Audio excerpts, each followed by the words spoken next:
We've got that on the Google and the Apple platforms. Go to ultra4racing.com/live or the Ultra4 or MAO Facebook and YouTube. Hit that share button. Start a watch party. Hashtag it up. We are about to kick off. I believe we're looking for a 1:05 start for the 4400 main event. 5-mile laps, 7 laps total, 35 miles of some of the gnarliest terrain here in Jay, Oklahoma at Mid-America Outdoors for Visions Week.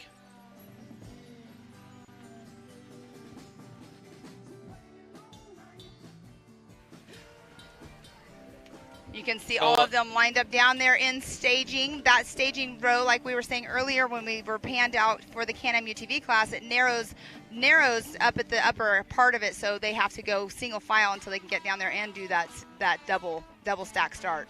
Let's give a huge shout out to Holly EFI, Lasernut, Griffin Race Radiators, VP Racing Fuels, Nitto, King Shocks, King of the Hammers, Can-Am, Ford, Bronco, Monster Energy, Optima Batteries, 4-Wheel Parts, Amsoil, Progressive, Method Race Wheels, Axial, PCI Race Radios, Spider Tracks, Recaro Seats, Baja Jerky, ARB, Rigid, Brannick Motorsports, Tread Lightly, Action Sports Canopy, Warren, Factor 55, HCR, Yukon Gear and Axle, MBRP, Off the Grid Clothing are the official sponsors for Ultra 4.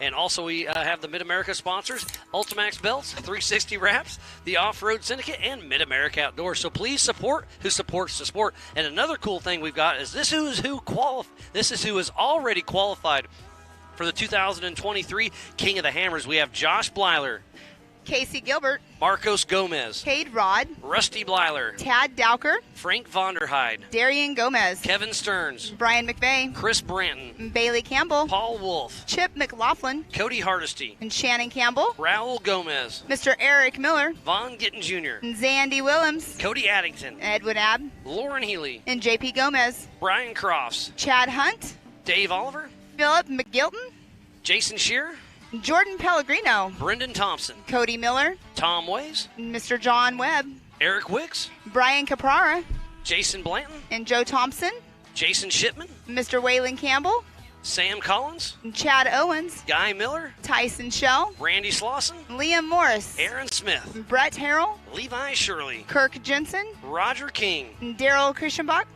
Derek Starr, and Mark Nicholson. And that is who is already qualified for the 2023 King of the Hammers. So again, we'll send 10 more to that list after today's race. Remember, this is a double points race here at Visions, and the top 10 that finish that are not already qualified move up, and there's already 39 entrants for today's race. I'll bet you if you finish this race, you have a great chance of being qualified for the 2023 King of the Hammers. And that is a great list that's already qualified. We've had some great races already this year. This one is going to be a fun, fast race today, and definitely next up on the list is going to be Sturgis and then Crandon. And Sturgis is fun because that's such a short course. All of these races are fun. Well, yes, 100% correct. They are all fun for sure. But the short course ones are a lot of fun because they're so quick and they make them as hard as they possibly can.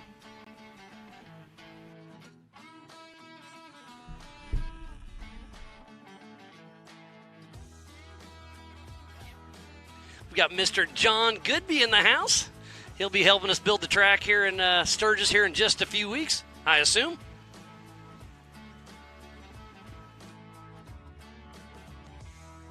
There's a lot of the Ultra 4 family here at this week. It's been an amazing week. This is day number 4. It has been absolutely awesome. I believe we are about 2 minutes away from taking the green flag. So at 1:05 is the 44 main event. Then at 5 o'clock p.m. at the concession stage right next to the pool will be the for all the Ultra 4 awards. We'll give away those Nitto trophies. And then at 6 p.m. we start the Thunder Valley. And then at 8 p.m. we do the opening ceremonies for the Thunder Valley Finals. At 9 p.m. this evening, the drag strip will open. At 10 p.m., concession stage will be Back in Black, AC/DC Tribute. And up at Coconuts will be Aces Wild. So be sure to check it out. It's going to be a great show. It sounds like Lauren Healy, the pole setter, will be taking off next to Paul Wolfe here momentarily.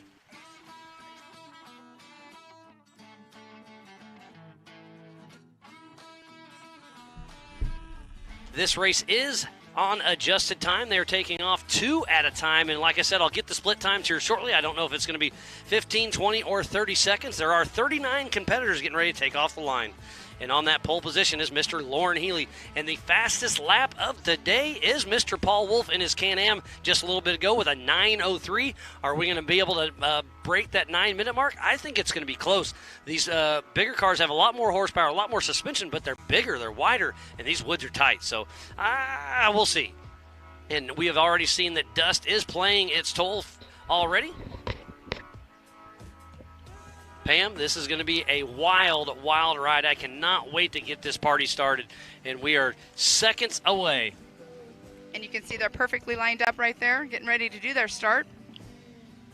This is going to be, I mean, all of the races have been fun, but this right here, between Paul Wolfe and Lauren Healy. The biggest names in our sport. This is what it's all about. 2-time king, drag racing, Paul Wolfe. Lauren Healy's got his hands full.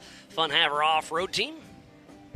And like we were saying earlier, every single race that they've been at together, they're always neck and neck. And they're tied for the Western Series points for Ultra 4. This is a double points race, so it is very important for both of them. I think Prairie City was one of my favorite races to see it was battle. Down to the wire. But at Moab, remember at Moab, Paul got stuck behind, I'm not sure who it was, but he was Kurt behind. Jensen, if I remember behind right. slower traffic. And we all were like, okay, who's going to win? But it ended up being such a close finish.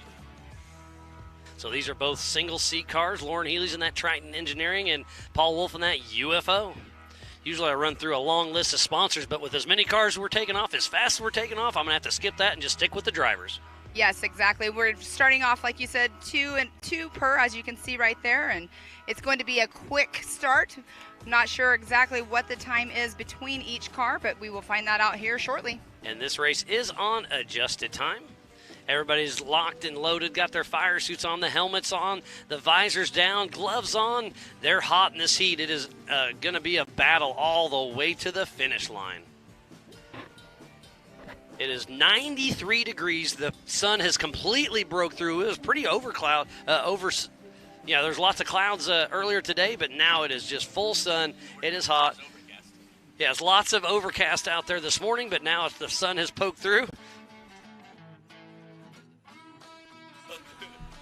And look at the long list we have here. It's been a long day already. We started this morning at 7 a.m.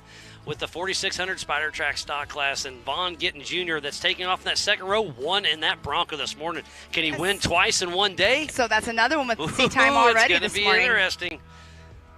Yeah, it's having, that experience already this morning, like you say, at race speed on race course, because during pre-run, they're only supposed to be going, a maximum of 25 miles per hour. So being race speed already, it's given him a very good pre-run, but the track is going to be completely different. I mean, we had 58 UTVs race after they did this morning, so he'll get to see the difference in the track. It won't be too bad, but definitely going to have some bigger ruts, maybe a little bit of change up here and there, but I'm excited to see this race for sure. So make sure you do not go anywhere. I hope you got your coolers stocked, the snacks ready. We are about to kick off the 4400 main event for the Ultra 4 Racing presented by Progressive Insurance. They have got them all stacked up back there. Given a little bit of space between the next line that's going to be taking off, because when they take off the line, they're not easy on it. They're going to be full throttle, and it's going to shoot a roost of rocks and dust to the car behind them. I'm going to say the average horsepower down here is roughly 750 horsepower. It's absolutely amazing what these machines can do. And it looks like the top 6 are all IFS, and then it goes to Eric Miller in that solid axle. I haven't really talked about that much today because it hasn't been, this is the first class with IFS in there. So it's going to be interesting to see. The Woods race is very, Eric Miller, the Bleilers, and those Miller's car really shine with the straight axles. But look how much wide open. Look at the short course. I don't know who's got the advantage on this course. I really don't. Obviously, the IFS are a lot wider, which is better for short course. But in the trees, they got to get skinny. There's some really tight spots, so it's going to be interesting to see how it all shakes out. And that's where the Miller chassis usually do well, like you're saying, absolutely. because that's. But it's about half and half, really. Yes, and this is where the UFOs. So like Marcos Gomez, Darian Gomez, and Paul Wolfe being in the UFOs, they're wider cars. They have a little bit more tough time getting through the tight tree sections. But on the pole is Mr. Lauren Healy, Fun Haver off-road team in that Bronco single seat. That's a Paul Horschel built machine. I know we were supposed to start just a couple minutes ago. We got to be really, really close. I think they're doing just a couple more safety checks. Getting a little chatter through my PCI race radio. We should be underway here very shortly. Again, this is a double points race here at Visions. So there's so much on the line here to do well. So they want to push hard. Dust is going to be an issue. Now with the sunlight and the dust back in the woods, it's going to be interesting. The course is starting to fall apart just a little bit. The ruts are getting deeper. The rocks are getting thrown all over the place. Could hear the motors revving up there just a few seconds ago as you were speaking. They're probably getting ready to take that green flag here shortly. These cars are the Swiss Army knife of off-road. They race King of the Hammers Crandon here at Mid-America Outdoors, up in Sturgis, over in California, Tennessee, Kentucky. They can go over huge rocks, mountains, short course, jumps, tight trees, mud, desert, dust, whoops. These cars can do it all and do it all well. And we have two people that do not have co-drivers right up front, so whoever gets behind that person, depending on who gets that hole shot, they're going to have to solely rely on what they pre-ran because they don't have somebody telling them where to go. Hey, the top 6 are in single-seaters. Oh. All IFS up front, and then it's Eric Miller in a 2-seat, Chris Branton 2-seat, and then it goes 2 seats, Levi Shirley single-seat. That's going to be interesting. Oh, I thought Vaughn had a co-driver. Yes, he does. You're right. Okay. I'm 100% incorrect. So, yeah, Like, Vaughn wait a Gittin minute. does have a co-driver. Sorry. Threw me off there for a second, Miles. I threw myself off. I haven't seen Eric Davis, but normally he rides with Vaughn Gittin Jr. He was. Have you seen him? Yeah, he was you in this morning. Okay, yes. then I'm sure he's in that truck. Like I said, there's so many people here at Visions, which is awesome. Yeah, he's here But for normally sure. at the smaller races, I get to see just about everybody. But I've only seen, I'm going to say 25% of our racers just because it's so spread out and everybody's enjoying themselves instead of just working on their car in the pits. Right, exactly. I mean, I've been seeing people, out and about whenever I have had a couple moments, and there's, going to Coconuts and stuff. That's where a lot of the people end up going and hanging out in the evenings. Why wouldn't you, with all the live music and absolutely amazing here. Mingling with everybody and having a good time. Again, thank you to Jason and Gayla Robinette for pulling this all together. The Visions Week has been a huge success, and it's only gonna get better.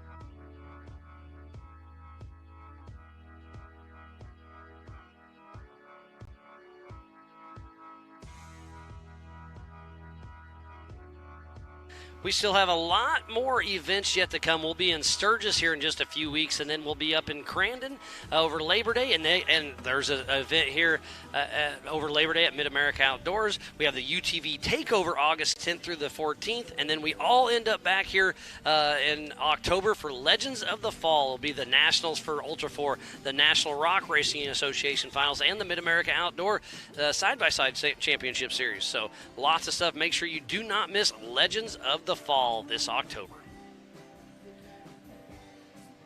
I'm super excited for Legends, and JT was talking about that at the drivers meeting the other day and what he has planned for that race. It sounds like it's going to be gnarly. It's going to be gnarly, yeah. Disney down in South Grand Lake area it's an iconic off-road park that we've been at for quite a while, and we should be taking off any second, but we're hoping to get everything rolling. But yeah, it's going to be very interesting. They haven't had a sanctioned race in Disney, to my knowledge, for Go Fast. I know they've done Kenny Bloom in that style. We Rock have done some cone dodging. We had kind of an unofficial Disney challenge, I'm going to say 15 years ago, with Wyatt Pimperdon and Matt Enix and a few of the guys. So that'll be fun to relive those memories. And Miles, if you look back here, there's not a lot of people sitting in the grass because it's super, super hot out here. But over here, they have a covered seating area. Those are packed underneath there. There's lots of people around there. I've been seeing people going, and they're sitting up by the pool. They're hanging out by the pool. I just ran in to someone, and they were heading to the pool to watch the race as well. But what else? Like we're saying, we keep saying, you know, how great this place is. But to go sit in the pool, get a suntan, get a, you know, cold water or whatever beverage of choice, and you can watch the race from the Jumbotron from the pool. Bailey, Jade, and Ella just brought me lunch. We had a quick little lunch, and then I dropped them off the pool, got them all settled in at their trailer or at their table. They've got a great venue point. They're going to do a couple laps on the lazy river, hop out, go watch some racing, get back in the river, do the splash pad. I mean, they've got it made, I'll tell you that. Yes, thank you, Bailey, for bringing lunch yesterday and today. Yeah, she's been great. It's been great having the whole family here. She's taking care of us. And it seems like most of the teams have brought their family, so great to see this. I feel like I'm the only one together. who doesn't have my family here for the most part.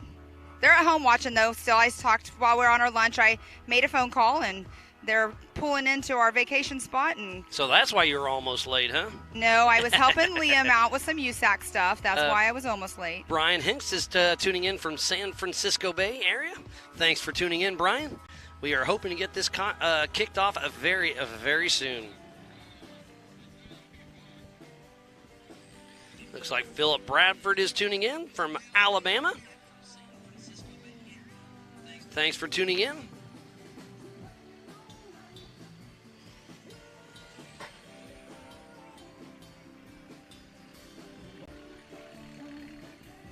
Oh, my mother-in-law, Teresa Minden, is tuning in as well, all the way back from good old Paola, Kansas. The anticipation right now is so high on me. I can only imagine how these drivers feel right now. They're in full race suit. It's hot down there. There's a little bit of breeze, but they need to get rolling to get that wind going through their cab and get them cooled down. Not sure exactly what's going on, but again, I assume it's a safety concern. They're just hoping everything goes smooth. I have to say, even with the air coming through the cab, the air is so warm. When I was out on race course the other day, fully suited up, it still was burning hot. When I got out of the car, everything completely drenched. It's hot. Even though you get that airflow, I get it, but... Yeah, we're hoping to be taking off any time, but let's run through the field real quick. In the first in the first row, we have Lauren Healy, then Paul Wolfe. In the second row, we have Vaughn Gittin Jr. and Darian Gomez. Up next will be Marcos Gomez and Shannon Campbell. And in the third row, it'll be Eric Miller and Christopher Branton. Then Rusty Blyler and Levi Shirley. And then Josh Blyler and Ryan Rockhold. Bailey Campbell and Tad Dowker. And then Philip McGilton and Casey Gilbert. Cody Hardesty and Cade Rod. Chip McLaughlin and Aaron Smith. Brett Harrell and Chad Hunt. Liam Morris and Kevin Taylor. Zandy Willems and Kevin Stearns. And Joshua Barkley and Frank Vonderheide. Quentin Hilburn and Tim Hooper. And then Derek Starr and Kirk Jensen. Eric Blaze and Patrick Peterson. And Roger King and Paul Horschel. William McGibbon and Sean Reisky. And in that last row, all by himself, Tom Prendergrass. Again, we're hoping for a quick start here. Sorry for delaying it just a little bit again. But again, we're all about safety here at Ultra 4 Racing and Mid-America Outdoors. We need to make sure that we have a clear course, a safe course. So I sincerely apologize about the delay. And again, I think we're going to be running just shy of a 10-minute lap. They're doing 7 laps, so it'll be about an hour and 15-minute race. It's going to be a blistering pace. Yeah, I wasn't sure. I didn't look to see exactly how long the Can-Am UTV class was because they were super fast. Okay, just got clarification. JT made a little bit of a course change. I'm not exactly sure what it is, but he is going to each and every driver to explain what is going on. So that's what's going on. Again, I'm sure it's because of a safety concern. So he made a little bit of a course change and talked to each and individual driver. Well, that is Thanks, awesome. Travis Cook, for that information. It's good to see Travis Cook. I saw him here the other day, and then this morning I didn't realize he was back here, and I was coming over here to the booth, and he's, we meet at an intersection, and I didn't know he was coming back, so it's good to see him. Jim Marsden is tuning in, and he's asking who's going to win this race, Pam. Ooh, okay, so... Jim's being civilized, drinking wine, and watching the race. It's such a stacked field. I don't know who to call. Right, Eric Miller's coming off a win from AOP. We know that his car is capable of these trees and stuff. And you cannot count out Lauren Healy and Paul Wolfe on that front. They got the clean air. I'm not calling Eric Miller, but I'm just saying you can't count them out because they have the clean air out front. Right. Whoever gets out there has the best advantage, but they will hit lap traffic. That's going to be an issue. Whoever gets the whole shot is who's gonna be out front for quite a while till they hit that lap traffic for sure. I don't know. Darian, he's stepping up his game. He qualified in 4th position. I know he's wanting a win here, so I won't count him out. But I don't know. I don't really have a actual pick of anybody, but I wouldn't be surprised. I mean, the top 7 has a lot of heavy hitters right there.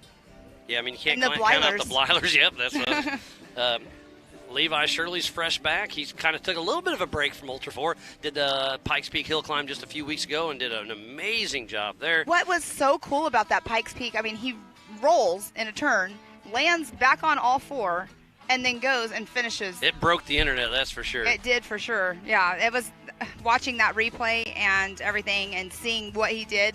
It's like he didn't even skip a beat though. As soon as he landed on all 4s, he just took right off That's again. the Ultra 4 way. Exactly. I mean, because there's a lot of, fragile cars that do that Pikes Peak Hill Climb, so if they wreck, they're done. But he just kind of, went over, made sure, checked his bearing, dropped her down to 1st gear and hammered down. Yeah. But again, with Lauren Healy on the pole and Paul Wolfe next to him, whoever gets the whole shot has the extreme advantage, and it's very important on that. And man, if whoever gets that whole shot, they're going to be hard to beat. Very, very true. I know because of the dust. It.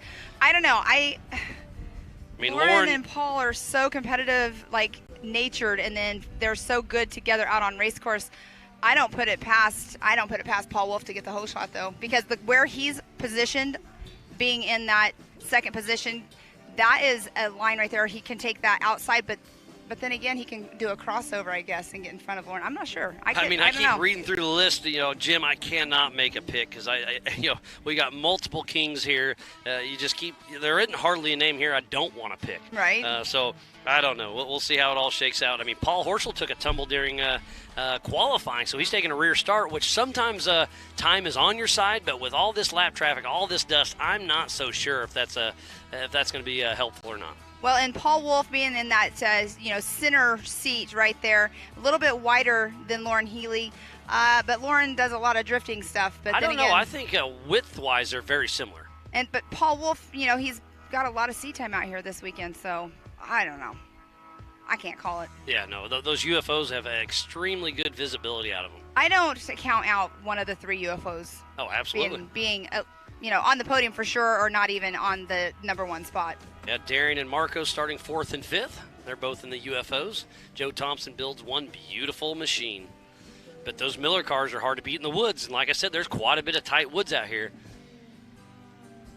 Now, you saw race course. I didn't actually get on race course, but we do have a map that at some point during the live feed today we can put up for everybody at home to see. But I did not get out. So on the tight tree areas, obviously it's single track, but what are you thinking? Do you think that they're going to go, it's on the screen. Miles, you did the course if you want to go around it. I'll give it a quick run around. I want to give a shout out to Ultra 4 New Zealand. Caleb Thompson is tuning in, also TJ Flores. So you can see the start. We go counterclockwise. We start on the start line, go through the short course, come up out of the short course up a steep, loose hill, and then go down a V-notch with a couple sharp drops, and then go back on the short course, hit some whoops, hit some jumps, and then take a right, and you go up the knockout hill, take a left right underneath the high lifter course, and then go around to the AMSOIL hot pits, come back down across the rigid ridge into the whoop section, and that's the switchback section, and then up and around through the woods. There's a few either ors out there, and then hit the Recaro rise, and then there's Get Skinny is the tightest spot with 2 super tight trees, and it's gonna be super interesting.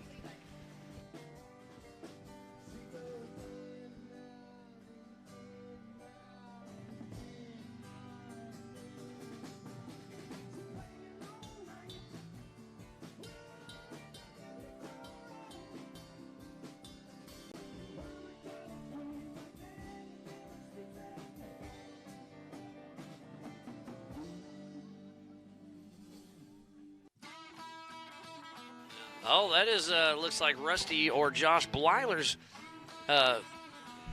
co-driver or something running down, probably getting some waters or something.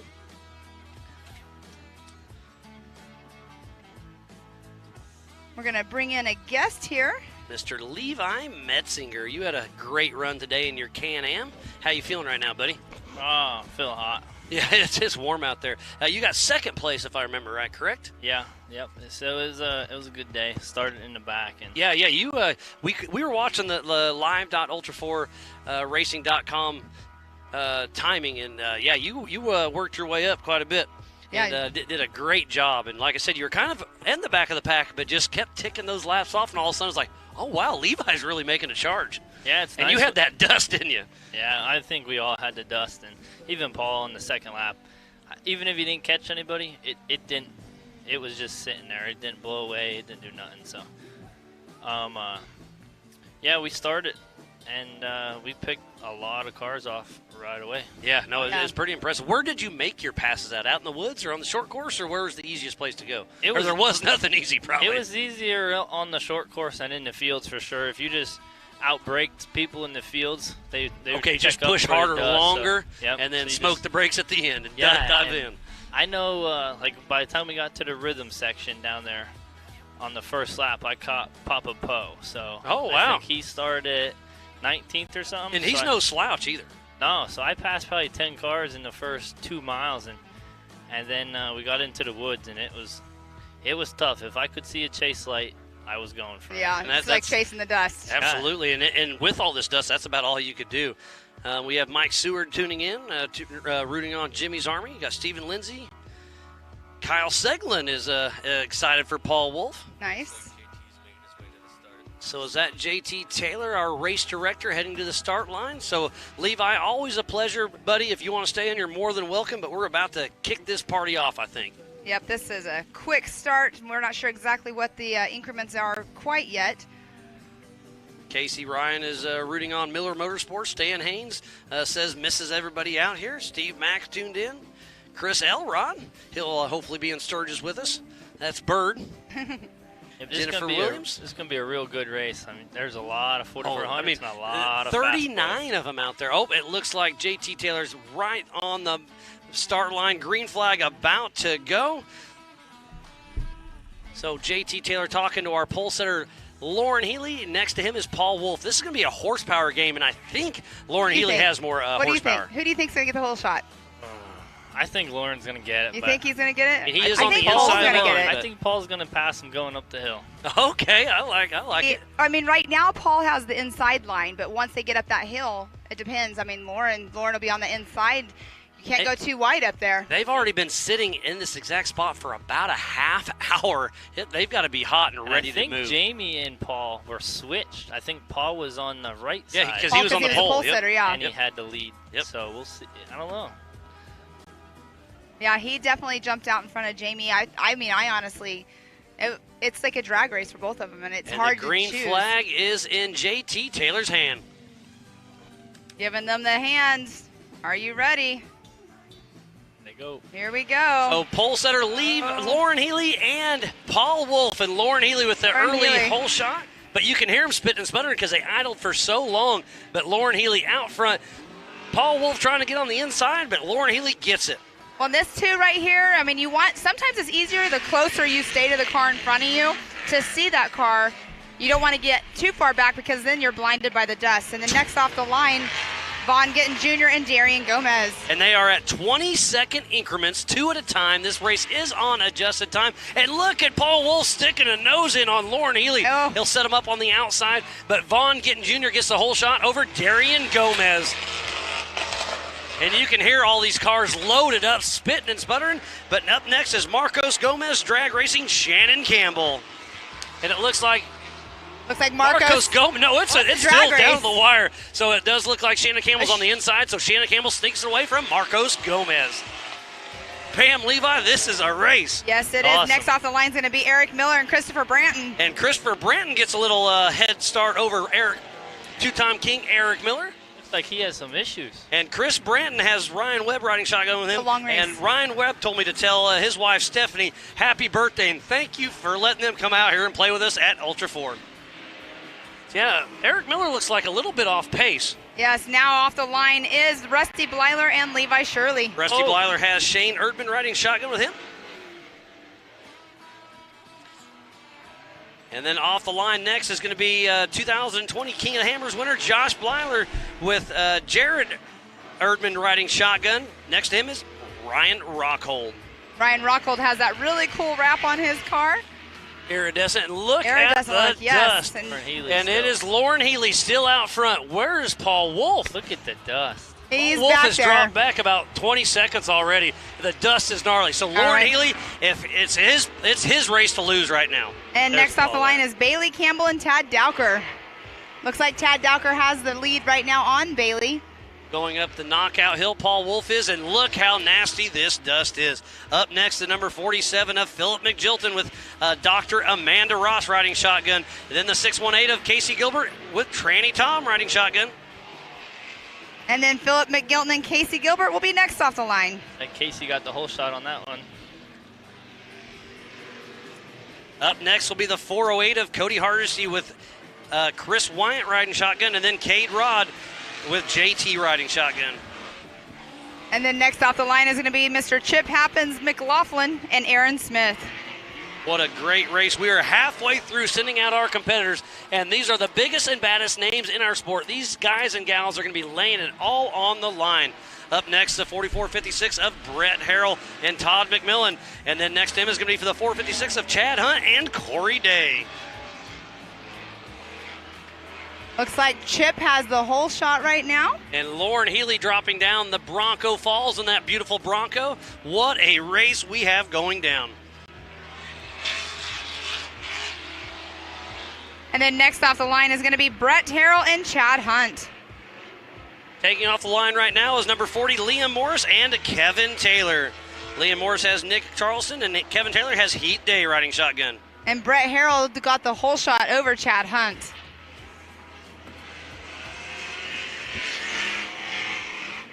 Man, this dust is gnarly. Looks like Liam Morris gets the whole shot over Kevin Taylor. All right. Yeah, the dust is all about, wow. Next off the line, Zandy Willems and Kevin Stearns. It looks like, who got the whole shot here? Kevin Taylor just got the whole shot over. Nope, that was Liam Morris. Yeah, yep. Liam Morris got the whole shot over Kevin Taylor. Oh, sorry. And then Kevin Stearns got the whole shot over Zandy Willems. There we got go. a little bit ahead of ourselves. Sorry about that. And then drag racing right now is number 80, Joshua Barkey with that MBRP Bronco. Drag racing the 4433 of Frank Vonderheide with Drew riding shotgun. Got him in the whole shot. Really? Absolutely. Frank Vonderheide had a great season last year. Josh Barkey kind of only races a little bit because he's been up in Canada with all the restrictions they've had. Next off the line is the number 479 of Quentin Hilburn and the 1505 of Tim Hooper. James King riding shotgun with Quentin, and Benjamin Moore riding shotgun with Mr. Fuelworks himself, Tim Hooper. Tim Hooper is one of the sponsors of Mid-America Outdoors with Fuelworks. Up next will be the 992 of Derek Starr from Canada with his son Connor riding shotgun, and the 4401 with Kirk Jensen and his brother Russell riding shotgun. They are taking off in 20-second increments. This is a 5-mile lap, and they're doing 7 laps. All right, next off the line will be the 920 of Eric Blaze and the 4447 of Patrick Peterson. This is the 4400 main event for Ultra 4 Racing presented by Progressive Insurance. Up next will be the Team Robbie Bobby with a 124, Roger King with Justin Cowart riding shotgun, and the number 19 of Paul Horschel. Paul Horschel took that tumble in qualifying, so he's got his work cut out for him. But Paul Horschel put a clinic on Roger King, just left him in the dust. And you know Paul Horschel's hungry. He's had a lot of bad luck, but this guy is an absolute genius. He's got some of the nicest cars here in Ultra 4. You know he's going to be pushing hard. And then next off the line is going to be William McGibbon and Sean Reisky. Sean Reisky raced in the 4800 class earlier, so great to see him pulling a little double duty. Actually, you know what? I don't see Sean Reisky out there, so Tom Prendergast goes a little wide but saved her. So that must be Tom Prendergast and William McGibbon. Yep. So Sean Reisky did not take the start. Did not see him. William McGibbon is up from Canada as well. He races with Derek Starr, so great to see him. So we got 38 4,400 cars out on course. Levi, Pam, what a start to this race. So far, so good. Look at that drone footage right there. The dust is just lingering in some areas. We do have a slight breeze up here, and you can see over here to the right by the Bronco Falls, there is a little bit of a breeze there as well. So hopefully the breeze will pick up a little bit more. And the fastest lap of the day was by Mr. Paul Wolfe in a UTV with a 9:03. Is Lauren Healy going to be able to beat that? I don't know. What do you think, Levi? I was talking about that. I think it's going to be very similar because these cars are so much wider. They do have more suspension. They do have more power, but this is a tight track. I think you're going to see them you're going to see someone run like an 8:30, I think. You think? The ruts are that deep. And okay, so you guys were dragging. We were dragging a lot. Where I think, like in the woods especially, where it's real soft, I think these big cars are going to, I think they're going to put down a faster lap. And there's Paul Horschel on screen on the short course. This is a fun little section. There's a high or the inside little bunny hop. So they're doing fun section, but it's weird. It's an off-camber. You can explain it more. It is. So if you go outside, you got a nice berm, but you go the long way around. If you go inside, you got a nice bunny hop, little hump that you got to go over. But these guys are doing 7 laps, and they're going to wish it was over. So on that little area that we were talking about, did you prefer the inside line, or did you use the berm? You know, yesterday in short course, or Friday, or what's today? Today's Saturday. Thursday in short course. There's Lauren Healy. Oh, Lauren Healy coming through, finishing his first lap way out front. Paul Wolfe, I'm not sure what's going on with him. But Lauren Healy with a great, great run, and he skies out. Wow. That's exactly what happened to Toby Stacy. Hopefully Lauren's okay. I hear the engine. Flat. But, yeah, he needs to take her a little bit easy there. What kind of lap time do we got there? An 8:29. Levi, you called that one. Call that? And in the distance is there is Mr. Paul Wolfe right there in the distance. So probably about a 40-second split already between Lauren Healy and Paul Wolfe. But now Paul Wolfe is going to have a little bit of clean air in front of him, so he can, step up his game a little bit more just to get that. And Lauren Healy's going to start catching some lap traffic. Yep. So he's got another, I'm going to say, half a lap before he starts getting that lap traffic. Paul's going to see him right here, and should fire Paul up. Yeah, Paul can see him going up there, so Paul's going to be, like you're saying, excited. Paul Wolfe has been a man on a mission, but two-time king Lauren Healy is going to be a hard one to catch. It's a 33-second gap between Lauren Healy and Paul Wolfe. They took off side by side, and then everybody else took off in 20-second increments. Here's Vaughn Gittin Jr., Lauren's Fun Haver off-road teammate, right behind Paul Wolfe. So where's Darian Gomez? And they're over-jumping this jump here, so they're going to have to check up. That's where Toby Stacy over-jumped and hurt himself. That jump is sketchy. I mean, it sneaks up on you. You just really got to make sure you're not full throttle all the way over it, unless you want to flat land on the other side. So, again, we were talking about Evan Sherman and Toby Stacy on that last race. They both had some issues, but I heard they both went to go get checked out. They are both stable. I'm not going to say they're perfect. They are hurt, but they're not hurt bad. Some minor burns to Sherman and something wrong with his back or something with Toby Stacy. But they are both okay. So Darian Gomez coming down the hill. That's Raul's car, old car. Raul is our current King of the Hammers winner. He was not here, but his son Darian is absolutely racing. And on screen right there, I could not tell who that was going through the Recaro Ridge. And just want to give a huge shout out to our production team. They've done an amazing job all weekend. And if you're a spectator here, please do not fly any drones. We have no permits for anybody that's not on our production team, and we've had to land our drones a couple times. So please, if you are a spectator here, no drone flying unless you're on the media team. Cannot stress that enough. No drone flying unless you're on the production team. Shannon Campbell right there. Shannon started in the 6th position. He's coming through physically. What is that, 4th now? Yeah, 5th on course. Got Lauren Healy going back up across the top. Heading below the high lifter off-road area. And there's 3-time king Shannon Campbell doing a little drift action. I think Paul might have made some time up. Paul's fast, and he had a little bit of clean air after he got out of his dust, because the dust on the short course, I'm not going to say it's not bad, but it's worse in the woods. And there was a great shot just now of Darian going up that hill climb. And there's a Recaro rise at the far back top left corner of our race course. And there's Chad Hunt and Corey Day coming through. Those Nitto tires still holding there, looking good. Got Eric Miller here hitting the jump. Yeah. He's taking it easy. I'm wondering what's going on with him. Then we got the old Happy Pappy up there. Oh, Rusty Blyler. He is a man on a mission. And look how dusty it is out there. Eric didn't sound like he was firing on all cylinders just now. He's definitely a little off pace. I hope he can pick it up. Not sure exactly what's going on. I mean, his lap time was a 10:41, where Lauren Healy was an 8:29. Paul Wolfe had a 9:02. Vaughn Gittin Jr. a 9:10. Darian Gomez was a 9:54. Shannon Campbell 10:01. So creeping up there in the tens. How cool is this? Paul Wolfe qualified in his Can-Am with a 56. He qualified in the UFO with the 56. His fastest lap in a UTV is a 9:03. His fastest lap in a UFO is a 9:02. Right. Talk about consistency. Right. Paul Wolfe is on it. But here's there's the Eric difference. Muller right there on screen. Paul in the 4400 is in the dust. Yeah, Paul in the side-by-side he was out front. Yep. So Good point there, Levi. Thank you. I'm just thinking that these bigger cars are going to be faster in the woods. A lot more ground clearance, and the ruts are getting deep. Yeah, I wasn't sure if they're going to make, I called the 9-minute mark earlier. You called an 8:30. You nailed it, Levi. I was talking to Paul. There's Josh Markey at the Recaro Rise. Before the interviews, and he said, I found a couple of lines in the UTV that I'm going to try in the big car. Oh, you do have to stay within 25 feet center of lane, but that does give you a little bit of wiggle room in some of these sections as they're heading up the knockout race. That's Shannon Campbell. Yep.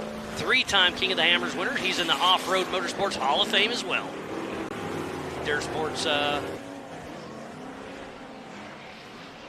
Marcos Gomez is a little off course. Just a little bit. But figured it out. There. I believe that's Quentin Hilburn at the bottom. With the tire off. Some issues. But we're still following. We got Bailey Campbell coming in. Shannon Campbell. Bailey about to cross the finish line. There is so much action, so much dust. Cody Hardesty and Chris Wyatt coming back in as well.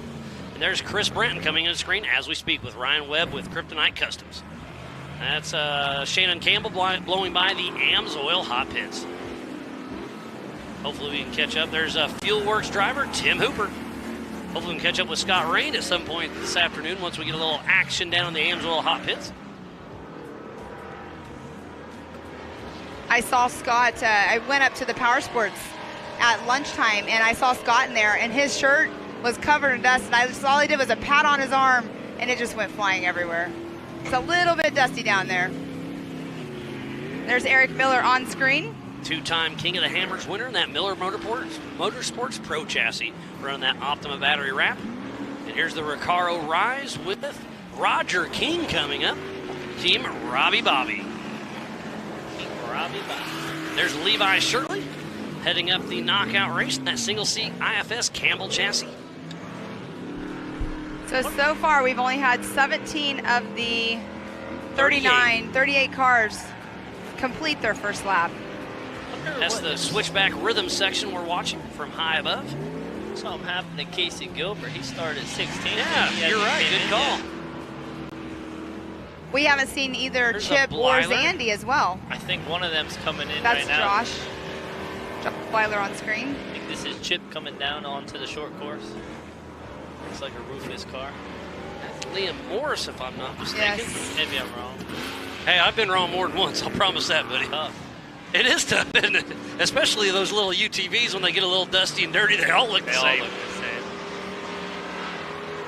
Well, these do too. There's a couple of builders that are, I mean, all the top guys, they're all running your UFOs or Miller chassis. Kevin Taylor coming down into the short Horschel course. and Campbell's. Yeah. So they're coming across the Rigid Ridge, getting ready to drop down to Bronco Falls. What did you think about Bronco Falls? It's not terrible. I think it looks worse than what it really is. It looks like it's pretty bad on screen, but I haven't gone down it myself. Yesterday, them guys in qualifying, they were jumping off it. So this is... Yeah, that was pretty gnarly, wasn't it? Yeah. I think this is Chip coming through over here. It's a great shot of Rigid Ridge and the Yukon launch, and we're back on with Bailey Campbell and Ryan Miller below the high lifter park. They'll take a hard right here, go about another 100 yards, take a hard left, and they'll be heading through the AMSOIL hot pits. And the hot pits this year are so cool because it's 100 miles an hour to the left, 25 miles an hour in the hot pits. Awesome. And Paul Horschel's on a mission, so he's pushing hard. He started way back in 36th position, so I think Paul Horschel has a good run going for him. And I know for a fact, so a lot of people have been over jumping this jump right here, and I know on the radio they've been chatting, and it looks like Vonderheide hits the Yukon launch. Zandy Willems still running strong. So Paul Horschel just went through with an 11.749, put him up into the 11th position on corrected time. 36 to 11th in one lap. I told you Paul's going to be one to watch for. But again, dust and lap traffic's going to be, he's going to have his hands full with Lauren Healy still out front. But I guarantee Lauren Healy's already caught some lap traffic. For sure. There's the rigid ridge right as we speak. Number 80 of Joshua Barkey is getting ready to come into the short course. He's right behind Frank Vonderheide. They're hitting the Yukon launch. That was Tim Hooper with Fuelworks.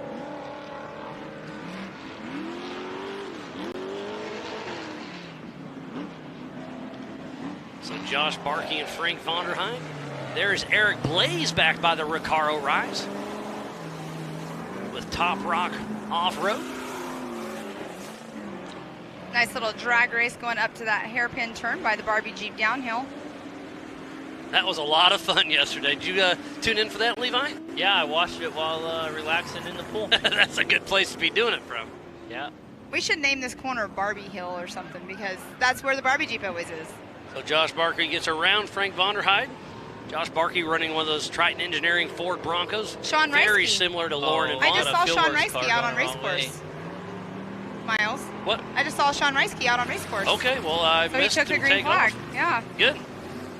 We just had a car going down, the Fuelworks car going backwards on track. Oh, I think he got turned around in the dust, but he got it figured back out. There's Lauren. Oh, look at Lauren Healy coming back to And finish Paul his right second on lap. was right on him. Oh, my goodness. The dust is going to be so thick. Oh, my goodness. Oh my gosh. Oh, whoa. So now, Miles, what's your thoughts? Did Lauren slow down or did Paul speed up? Yes. Lauren doesn't slow down, but neither does Paul. And look, there's Paul Vaughn. is in that dust. That's got to be And Vaughn absolutely is right terrible. on him. Vaughn's not too far behind himself. Ooh, Vaughn blew the corner. You know what? He went extra wide to get out of the dust, I believe. What a race we have on our hands. We'll get you some split times here very soon. All right, so Lauren Healy is still out front physically and on But adjusted only time. by And so, 3.5 seconds. and Look at Paul, his lap time, though. Slowed 2 minutes slower. Well, that's dust and lap traffic for sure. Darian Gomez is coming down right now. Got a new So overall. Vaughn Gittin Jr. just took the #1 spot from Lauren Healy. Oh, wow. On adjusted On time, adjusted Vaughn time. Gittin Jr. with Funhaver off-road just surpassed his teammate, Lauren Healy, on adjusted time. Oh, the top three is going to be tough to call. This is a race to the finish. But remember, to finish first, you must finish.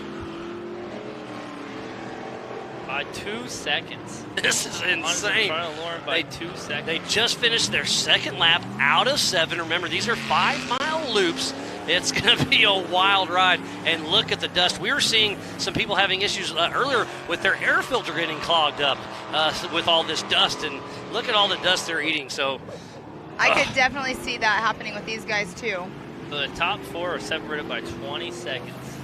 that is insane. And they are, so it is Vaughn Gittin Jr., Lauren Healy, Paul Wolfe, and Darian Gomez all out on the lead lap. So Vaughn Gittin Jr., his lap time just now was a 9:43, and Lauren Healy's was a 10:26. So that goes to show you how hard Vaughn is pushing it. Coming in for the Is Marcos so Gomez. Marcos should be in that 5th position. with a 9:38. So even in the dust, they're laying it down. Yeah, I don't think anyone's going to beat that 8:30 mark anymore. Definitely not.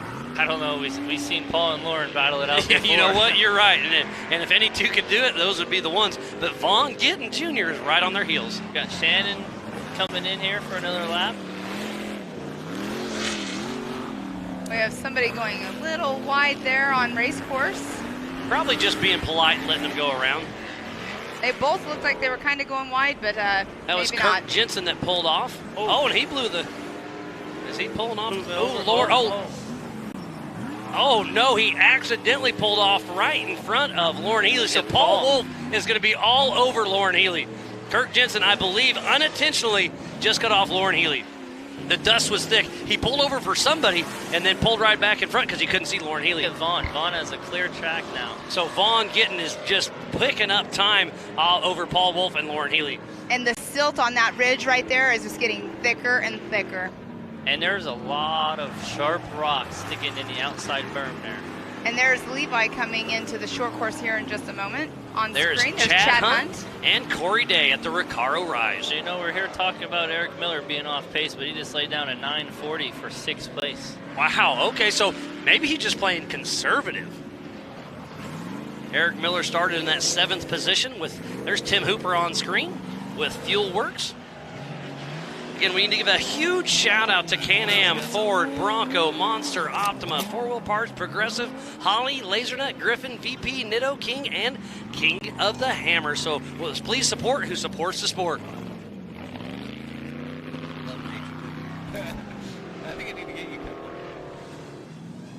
They're dropping down the Bronco Falls as we speak. Looks like Paul is in front. Where did Lauren Unless we Healy missed go? Lauren. It's possible either way. But Paul Wolfe in the switchback rhythm section. So where's Lauren Here Healy? comes Where's Vaughn Gittin? Vaughn just dropped in. Should be seeing him on screen here. Let's look at Paul. Well, and Paul's coming up into some lapped traffic. So you know what? Maybe Lauren he's could in the hot have pits. pulled in the Amsoil hot pits. I am not sure. That would be a Scott question. If we, one of us, he might end up getting to us on that. So Caleb Jones just told me Lauren took the hot pits. Paul Wolfe passed him.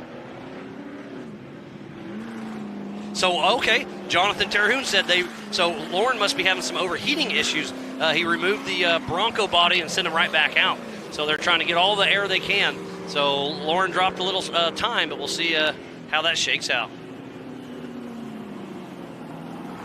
That on screen looks like a Gomez. Yeah, that is definitely Gomez. So thank you, everybody, for Darian keeping me in the loop on what's going on. And again, if you're a spectator, no drone flying. Only our media can fly a drone. We've had to land our drones a couple times. If you're a spectator, no drone flying. Only our media team, please and thank you. Have to be approved drone flying. This race is a 7-lap race, 5 miles per lap, so 35 miles of some of the toughest terrain here at Mid-America Outdoor. Levi Shirley on screen. And there's that little off-camber is what I always call it, the little off-camber left-hand turn there. Airing it out. It is getting hop up here, isn't it, Pam and Yeah. Levi? Just thinking the same thing. That was a nice little hop up there. You know, this second one is like a wall. That one he just jumped over, or that one? Nah, the second one. Maybe it's not a wall Maybe- for these big cars. I'd say all of the above. Yeah. Did you watch the knockout last night that happened that was going on right there? No, I was getting ready for short course. Oh, there you go. Oh, that's right. I raced. I seen you did good. Still fun. chasing Levi Shirley past the high lifter park. He'll be taking a hard left and heading towards the Amsoil hot pits. We got Ryan Rockhold and Brett Harrell right there. Oh, Brett Harrell gives Rockhold a little love tap. Little nudge. I think that was unintentional, but that's part of racing. So this camera's right at the knockout hill for the America Pro Rock. We're watching across the way. They'll be taking a hard right going up and above the short course. And that was the stock line whenever we were doing the Bounty Cup. What lap are we on, Pam? We are, Lap 3. we have 5 laps to go. Oh, 5 laps to go. Gotcha. Yes, sir. Thank you, Levi. And Pam. They're out on lap 3 of 7. 5 miles per lap, 35 miles in total. So now with Paul out front, what do we think is going to happen? Again, out front is the advantage, but Vaughn Gittin Jr. with that adjusted time really is looking good. My question is, did Vaughn get around Lauren? Yes, he did. Yep, we saw that at the Bronco Falls. So Vaughn Gittin Jr. is looking good, but Paul Wolfe, He's no slouch. And there's Miss Bailey Campbell on screen there. So again, if you are just tuning in, we thoroughly appreciate each and every one of you. This is Visions Week here at Mid-America Outdoors. This is the Ultra 4 main event presented by Progressive Insurance. Again, I am Miles Haskowitz with Pam Hall in the booth and our guest, Levi Metzinger.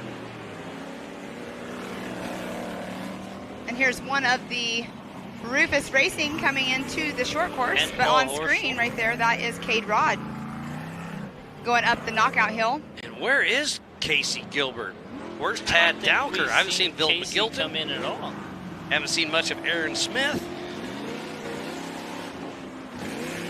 Derek Starr, haven't seen much of him. Chip McLaughlin hasn't came through.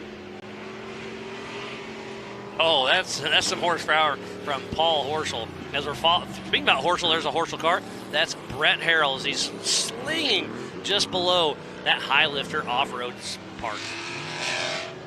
Paul has lost a spot this lap. Really? Paul Horschel, he dropped to 12th. He ran a faster lap, but In more dust. In more dust. They are just gliding over these tabletops, making it look easy. The dust we see on the screen in the short course, it's a different kind of dust in the woods. Yeah, it's talcum powder out in the woods almost. And it don't move. It just sits there. Well, we had Cody Quattlebaum come up earlier, and his face was just covered in dirt. Miles, we have Mr. Paul Wolfe. He's in some lap traffic right now, but he has taken over physically the #1 spot on race course. Getting a little information. Casey Gilbert may have hit a tree. And nobody around Paul. So Paul Wolfe starting to pull away with this race just a little bit. Well, Where's Vaughn Gittin? Where is Lauren Healy? Ready for this lap? 9:19. What did I say, 19? 9:19, right? 9:19. Yeah, 19:19 wouldn't be very impressive. So Vaughn Gittin Jr. is probably about 45 seconds behind. So on adjusted time, it's going to be extremely close. He started 20 seconds behind Paul Wolfe, and he's got more of a lead than that right now.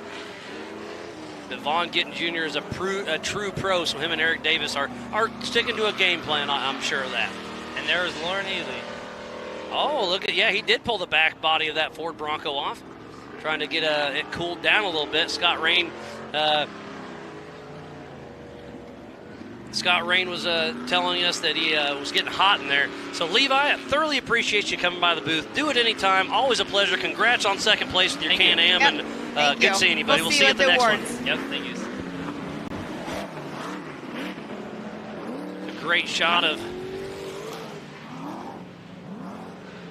Vaughn Gittin Jr. Paul Horschel doing a little drag racing up the knockout hill. In that dust. The dust is so gnarly out there, but you know what? These drivers, they have to take it a little bit more easy, but, and there's Darian Gomez just went through. He is sitting in the #3 position on adjusted time. So we have Paul Wolfe in that #1 position, Darian Gomez, or Vaughn Gittin in second, Darian Gomez third, Lauren Healy in that 4th position. And somebody I did not want to see in the booth with me right now, not because I don't like you, but I wish you were out there.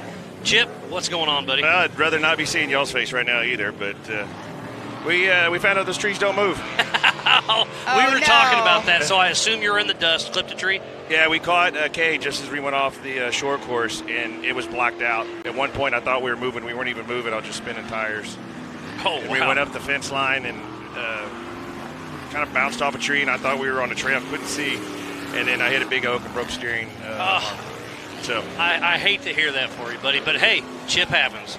And Brad's wearing, I'm blaming him, he's wearing the Mythbusters, failures and always an option. This isn't a failure, we just learned, but we're going to try to get back together and get in the switchback tonight. Oh, all right. Nice. Hey, you still have some time. That's not until 6 o'clock, so watch a little bit of this racing. You don't have to worry about getting any awards, so you can skip that. Oh, go my get gosh. The car Exactly. going. We got to go recover it. It's bad out there. I mean, we thought the first lap at Hammers was bad. This was 5 times worse. Like, you couldn't even see a hand in front of your face. That is absolutely insane. And, we really just started bouncing off trees. That's what we were hearing. We were Right hearing by that was Braille, like 2 huh? feet in front of you. It was like about as far as you could see. And look at the Recaro Rise right here. You can't see anything back there. They did a great job keeping the short course, with no dust or little dust, and car was feeling great. And luckily, it's not a lot of damage. It's just that aluminum steering link broke in half. And okay, so it is a relatively easy fix. Are you going to fix it out on the trailer or try to get back to camp? No, I got no steering. I'm going to have to fix it out there to bring it back. But, these black suits don't do well in the woods. And, Zandy's still going out there strong. Ryan Rock holding his new car. So I'm glad to see my teammates still out there doing it. Hooper and all those guys. So. Yeah, absolutely. Again, I hate to not see you out there, but thanks for coming to talk. And you're more than welcome to stay, but if you want to get out there and start working on your car. Oh, I got to wait for Diamond to get out of the car to come help me. He knows I guess you're right. You are. can't even fix it. I can fix it, but he knows where the parts are, and I want to watch the race. And there's the Yukon launch by one of the Blylers. So they did an amazing job doing the short course. Isn't it a wild course? It's fast. It's fun. It's gnarly. We came in here winning, from winning the 918 and had a just absolute blast out here. And, of course, where we broke was part of the race where we did in the 918. And you were on the podium at Visions last year, so you've got a pretty good track record here until today. So I'm just trying to, not be selfish and let some other guys, share my glory. Yeah, that's what I'd say too. Zandy, he's still out there. Zandy's been on the podium twice too, so absolutely. Hopefully, he can work his way back up. It looks like he's in 19th or so now, so he's moving back up. But how cool is it to have such a stacked field here at Mid-America Outdoors during Visions? It's, I love it for Visions. I wish we had snow. It would have been a lot more fun. Oh my gosh, me too. That looked wild. It was really good, but the dust with all these guys throwing, because they're not giving up in the woods. No. Like Brad and I walked walked down. They're still pushing, huh? They're still pushing. How far did you have to walk? Good ways. Well, the section where they took out the course. Okay. We were right above that. So right by the hot pits. Right? Yeah. We weren't smart enough to walk we couldn't cross the track to get over the fence and through that field. Gotcha. So we came down through the woods and came down through Thunder Alley, which is not so thunderous for us. But you'll be there tonight, hopefully. Hopefully. If Zandy's car, can't get mine, I'll steal Zandy's or Ryan. Well, Ryan's racing too. So we signed up together, so I wonder if they'll line us up together. Well, you'll be stealing Zandy's car one way or the other. Exactly. That's what they're there for. And there's Eric Miller on course. He has moved up to the number 5 position. So I was saying he was a little off pace, but he may have been playing conservative on us and saving the car, and now he's starting to turn it up. Impossible. Two-time King Eric Miller knows what to do, and it looks like he's doing exactly what he meant to. He knew going into this it was going to be a very dusty course, and what some drivers do is they just hold back because they know don't push it too hard. Our theory was race on the short course, go trail ride in the woods. I really like that, but you went tree hugging in the woods. I didn't go tree hugging. I went tree slamming. I hear the horn. That is Rusty Blyler getting around Roger King, the Happy Pappy. So much racing action going on today. I'm assuming most of the passing's been doing on the short course because I have no idea where they can pass it in the woods. And even if they did, we wouldn't even know it. Thankfully, we went far enough off in the woods that if somebody finds us, they're not going to be going very fast. They're going to have to plow some trees to get to you, huh? Oh, they're using the bank. Rusty uses the outside bank. That Rusty or Josh? I get those two cars mixed up from the drone. Well, at least you won't get Zandy and I mixed up for the rest of the race. You're right on that. He runs the green lights. Do you run lights on? I run the amber. He runs the 2 greens. Okay, so that's how I'll remember now. Until the next race, I forget. Then we'll change them on you. Or put one of each on. How about that? Oh my gosh, yeah, you guys would totally do that. Well, Ryan's new car, I was looking at it this morning, and it looked like it needed fake eyelashes. So on his bio-designed lights, we made he's got fake eyelashes to help keep the dust down and keep him going straight. It worked because he beat me. All in good fun. So they're taking a left right there, and that's where the AMSOIL hot pit really starts. Just checked in with Scott Rain. It sounds like it's so hot and dusty out there, the camera's overheating. So they're trying to put it in a cooler to get it chilled down, see if they can get it back up and going. There is a Jumbotron out there for all the pit guys and gals. I don't know if they can see it. Hopefully that thing does that was not a Bronco. I think that was Lauren Healy at the Recaro Rise. I'm pretty sure. Just saw the back clip. It had to have been because he pulled the back clip off that Bronco. So I'm pretty sure that was Lauren Healy, 2-time King. It's been an amazing event so far. All the other events that we've been watching, we went down and watched those bull riders on Wednesday. And so that was fun. A year ago at Visions, the first time I've ever been to a rodeo, and that was one of the highlights I wanted to come and watch because I don't have to work that event. Right, I just go exactly. there and hang out and grab a couple beverages and enjoy it. And those bull riders, I think you're crazy, Chip, don't get me wrong, but those other guys are plumb nuts. And I think they'll probably say the same about us. But they're right. Yeah, and then we're right. The cattle prod spin the bottle, that was amazing. But happy anniversary! Glad I met your wife yesterday. Yeah. Kids in the pool. Glad they got to come out. Yeah, thanks, buddy. It's there's too many people here to meet everybody. But yeah, she said she hung out with you and Edie just a little bit. But yeah, I love having the whole family up here. They're up there floating the lazy river now, right now, watching the jumbotron for about 30 seconds every lap or so. Well, that's where we're gonna head, and I guess we're gonna. No, you got to fix a car. No lazy river. We got 3 hours, so I got to cool off. You got to shower first before you get in there. Yeah. I don't even know if I'll take the suit off because I don't know if I'd want to put it back on after what we just walked through. What a great race we have. All right, we're gonna go. I'm gonna Paul go get Wolfe some water. coming in. Yeah, you All definitely right. go get some water. Well, Thank you, Chip, guys. always a pleasure. Thanks for coming up here and chatting with us, and better luck tonight in the No problem. switchback. I'll see y'all tonight. See you later. Sounds like a plan, buddy. Thanks.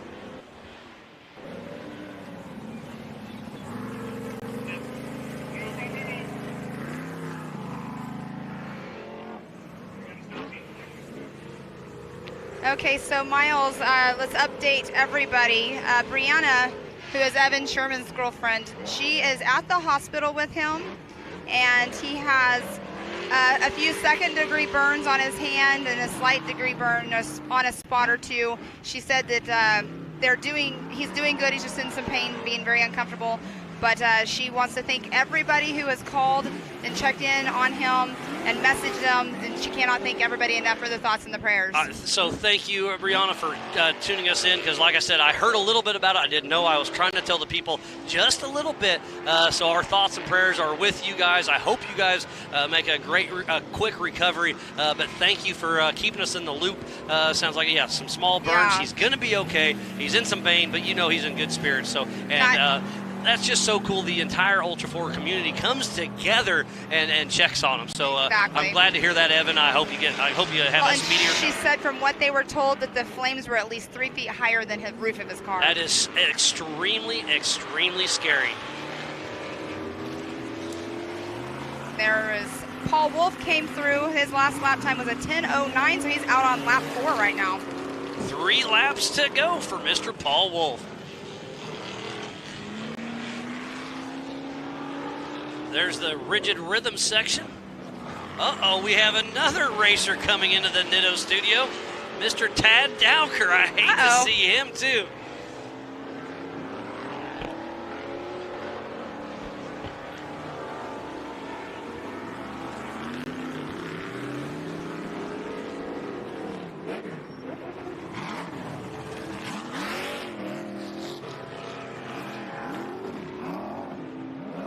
So On screen, there's Paul Horschel. I've got Mr. Tad Dowker with North Shore Racing with us. What are you doing here? We just had Chip in here. I hate seeing you all during a race. Man, I take a lot of pride in finishing races, and you do well quite a bit. We finish most of them. I'm going to interrupt really quick. Vaughn Gittin has taken over the #1 spot on adjusted time over Paul Wolfe. What is the time split on that, Pam? Uh, Let's see here. 2 seconds. Wow. It's going to be a race to the finish. So anyways, back to you. We just went out that first lap just trying to get smooth through the first lap. That dust is, I can't even explain how bad the dust is. Like, we couldn't run the short course clean the first lap because it was so bad. On taking off. Yeah, on taking off. And then you get in the woods, and it literally, there's spots you can't see the front of your car. Come to a dead stop, and you're literally just waiting for a little clearing and start going to again. see which way to go, hoping you don't get rear-ended. Yeah, I mean, I think everybody's being pretty cautious about that, but it's the worst dust I've ever driven in for sure. Yeah, it looks pretty bad out there, especially like right over here. It's getting really silty whenever you're getting ready to come back into the short course. It looks bad out there. No, it's bad, but. And I heard some that Chris's grandpa passed away. That's why he wasn't able to come out here. So my thoughts are with you guys on that. He's not here with you. Sure, he appreciates it. Andy stepped in, did a good job. I mean, we had a pretty good first lap, but. It'll be interesting to see how this plays out. It's literally, a lot of it's just luck of how your visibility is. And there isn't much visibility out there, is there? Again, tough break for what happened out there. But you'll get the car back together. What'd you end up breaking? The steering cylinder, the hydraulic cylinder on the front axle, all the fluid shot out of it. So you clipped a tree then? No, we just happened right here in the short course. Just landed this jump, went to make the corner, and no steering, and then unfortunately the car caught on fire too. But we got to put out real quick. Just all the oil on the exhaust, you know. Okay. But, well, I mean, it could always be worse, it sounds like. I mean, if you're going to have a failure like that, at least you're close. At least you got the fire put out. Just tough break on that situation. Yeah, and I think we actually signed up for the knockouts later today, so we got spare parts. We're going to put it back together and see if we can at least heck yeah. get a little bit of time in the car this weekend. You know? That's what Chip is doing, too. Chip was just in here. He did hit a tree, and he's going to fix some steering on there and try to get back on the, sounds like 4401 pitted to hydrate. No mechanical issues, but 4401, is that Jensen? No, that's Cade Rod, isn't it? Yeah, no, that's Kirk Jensen. Kirk so Jensen. He pulled over just because they're hot. Yeah, I mean, there's not a spot you can take a drink out there, so it's pretty crazy in that car. So I'm going to go run through the top 5 right now. We have Vaughn Gittin Jr. in that number 1 position, Paul Wolfe in the number 2 position. Eric Miller has now moved up into that number 3 position. Darian Gomez in 4th, Lauren Healy in 5th, Josh Bleiler in 6th, Levi Shirley 7th. And those are the top 7 that have gone through, and they're out on lap number 5. So what was your favorite part of the course, or could you even see it? My favorite part is probably just the short course, just because you can drive the car, you know, to your ability in the woods. Literally is just driving what the dust would give you. So, you know, I mean, there's spots we're behind Bailey Campbell for a minute there, and 10 feet apart, you can't see her, you know. So, but yeah, I mean, the short course is always fun here, and there's a couple spots you can open it up, and that rhythm section there in the knockout area is kind of fun. Oh, we have. Who is that in the hot pit right there? It's a Bronco, but I can't tell which one it is. Oh, that must. Is that the number 80? Well, it's either Josh Barkey or Lauren Healy. I can't quite tell. Oh, there is some orange on the front. I think that. Very similar cars. Both Triton Engineering Broncos. I think that's Josh. And just getting a little feedback from Cameron Gilbert, Casey's brother. They had some RAM issues, so he's heading back to fix it right now. Came back to the pits, got a RAM, and heading back out in the woods to fix it to keep going. Same problem we had. So why aren't you getting your RAM and heading back out there? Well, mine's over in the pit over here. Too far away, huh? I was trying to see if it would make it there. Probably drove it 100 yards further than I should have. Uh-oh. But, oh well. Scott just said that both Lauren and Darian Gomez have slowed a big time just because of the dust is so thick out there. So that's starting to play its issue for sure. Yeah, I mean, a lot of it's not worth not worth totaling the car trying to push too hard. There's more races coming up here pretty quick. So yeah, Ryan Few with Nitto said Lauren did lose the back of his Bronco there in the pits just to cool down. So, well, Tad, always a pleasure. I'll let you get back out there. I hope you get that car fixed. We'll see you tonight at 6 o'clock for the switchback race. Yeah, I'm excited to watch that one. All right, good talking to you guys. Bye. Thanks, Tad Dowker.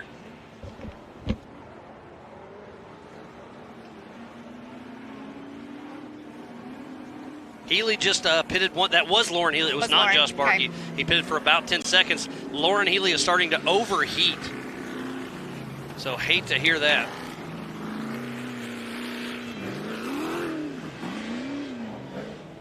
Miss Bailey Campbell over here making a pass. We got Mr. Terry Madden, the Mid-America Outdoor brand ambassador, getting ready to hop on the mic with us. He raced in the Can-Am UTV class just a little bit ago. How you doing, buddy? I'm great. How are you today, Miles? Oh, doing great. It's been a fun, hot day, and we are over halfway through this 4400 main event, and what a great day it's been. Oh, it's great. It's dusty, I tell you, Miles. The back sections in the trees, they're not enjoying some of it, I guarantee you. It's dusty. It's nasty. Panama have been talking about how nasty the dust is out there. Yeah, it's one of the worst. And that's unseasonable and rare for here.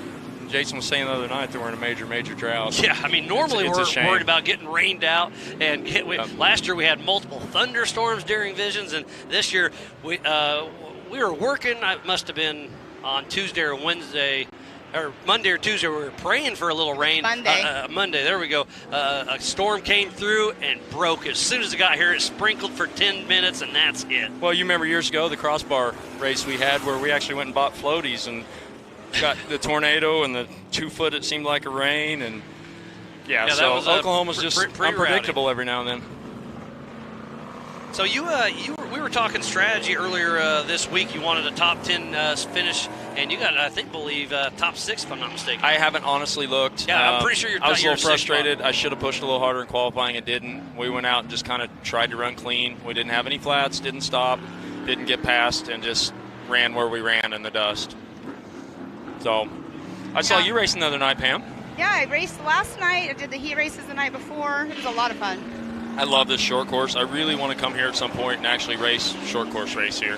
Yeah, it was the first night the car, for the heat races was the first time I'd ever even driven the car. I hadn't even been on the track.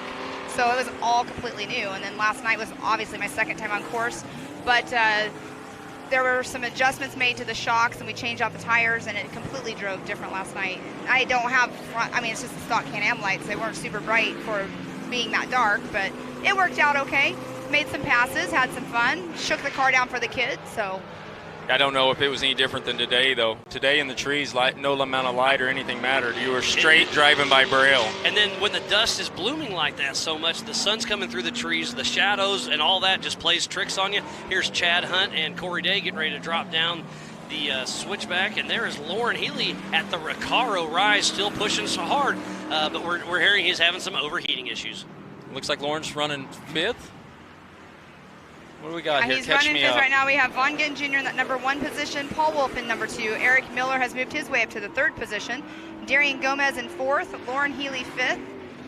Josh Blyler 6th. Levi Shirley 7th. Paul Horschel 8th. Rusty Blyler 9th. And Bailey Campbell is rounding out that top 10 right now. And they're running 7 laps, right? Yes, 7 laps, 5 miles a pop, so 35 miles out there. Just got an update from Scott Rain that Levi Shirley pitted. His shock reservoir was bouncing all around, so they duct taped a bunch of it around there, and that's what you got to do. I love ties it. And duct tape. You could not race without it. 100%. We have Darian Gomez. He's entering into the short course right over here. On screen is Chad Hunt and Corey Day with Team Indiana. Where's Marcos at? I haven't seen him in a while. I talked to him last night, and he was real excited about this race. Sounded like he was going to run the rest of them. Awesome. Yeah, he's actually pretty good in the points this year. So if he can run strong, remember this is a double points race. So your 6th place position is really going to help you out. So the fact that Raul won hammers is his catalyst. Those brothers are pushing each other. Oh yeah, and Raul's like, I'm the king. I don't have to race the rest of the season. Sounds about right. We went and toured their place when we were up there at the Stampede. Amazing it was shop. fun. It was fun. Amazing shop, absolutely. Amazing but it was fun ribbing the brothers and like, oh yeah, that's all he talks about. I'm the king. Every morning meeting. Did you see what he did with the scepter? Oh, it was beautiful. Gorgeous. Gold plated it. Yes. And bedazzled. And built an amazing base for it, and then caught up all the names and put it all on a plaque so it travels like it should. And names and co-drivers. Yeah. So Paul Wolfe has now taken back over the number 1 position from Vaughn Gittin Jr. And there is a 3-second right on the short gap. course there, right here behind me. Vaughn's on him, headed up this hill. Vaughn Gittin Jr. battling with that's not too wide right there, but they made it. And Brett Harrell, I believe, is a lap down, so hopefully he'll pull over and let Vaughn get around, or Vaughn can stick a nose in. But he's not getting it. The dust is even getting thick on the short course. Siren. We got a lot more racing coming up tonight, Miles. Yeah, that switchback racing is going to be a lot of fun. It starts at 6 p.m. and races for a couple hours, and then 8 p.m. they're going to do a jump out of the plane and do. I didn't know we'd made that public yet. Oh, it's on my notes. Okay, well I knew it was just something happening, but I guess I can talk about it then. Let's hear it. So that's actually some of the guys that have been training me that I skydive a lot with. Okay. That are really good friends. Look on screen. I'm not sure who that is. That's they Vaughn were Gittin sideways Jr. on that hill. Oh, he's backwards on that hill. Backwards. Not sure what happened. Well, hopefully somebody. I don't know if he Rear-wheel can get drive back up. only. So something's wrong with the front end. And again, I believe that's Vaughn Gittin. That's the second. Yeah. No, that's the up. He's straight on the hill. No, that's coming down. That's coming down. That's coming down right. the V-notch. You're right. So somehow he did bounced he roll and got over. Well, did he you turn can around? always drive like Tomater and go backwards. He's got. It looks like he does have rear-wheel drive only. That is a tough break. Vaughn Gittin Jr. was running so strong, and him and Brett Harrell were battling, and not sure what happened to Vaughn. I'm sure we'll hear later, but tough break for Vaughn Gittin Jr. Well, and Darian Gomez is up there in that number 3 spot right now. Actually, he just got taken out of the 3rd spot by Eric Miller, but he's running in that 4th position. Eric Miller's moving his way up the pack. He was in 3rd the last lap, too. Wow. So so Terry, back to our flag drop. Go ahead I got lucky enough that I've been getting to do some of the mobility driver training for the military and the SEAL teams. And Curtis and Sarah, they're here dropping the flag, do the skydiving training for the SEAL teams. So we've got to know each other, and I started jumping with them. And tonight at 8 o'clock, you're going to want to be down there. They're going to do some cool stuff, and then they're going to bring in a ginormous flag for the national anthem. They're going to skydive with a flag. Yeah, a 20 by 30 flag. So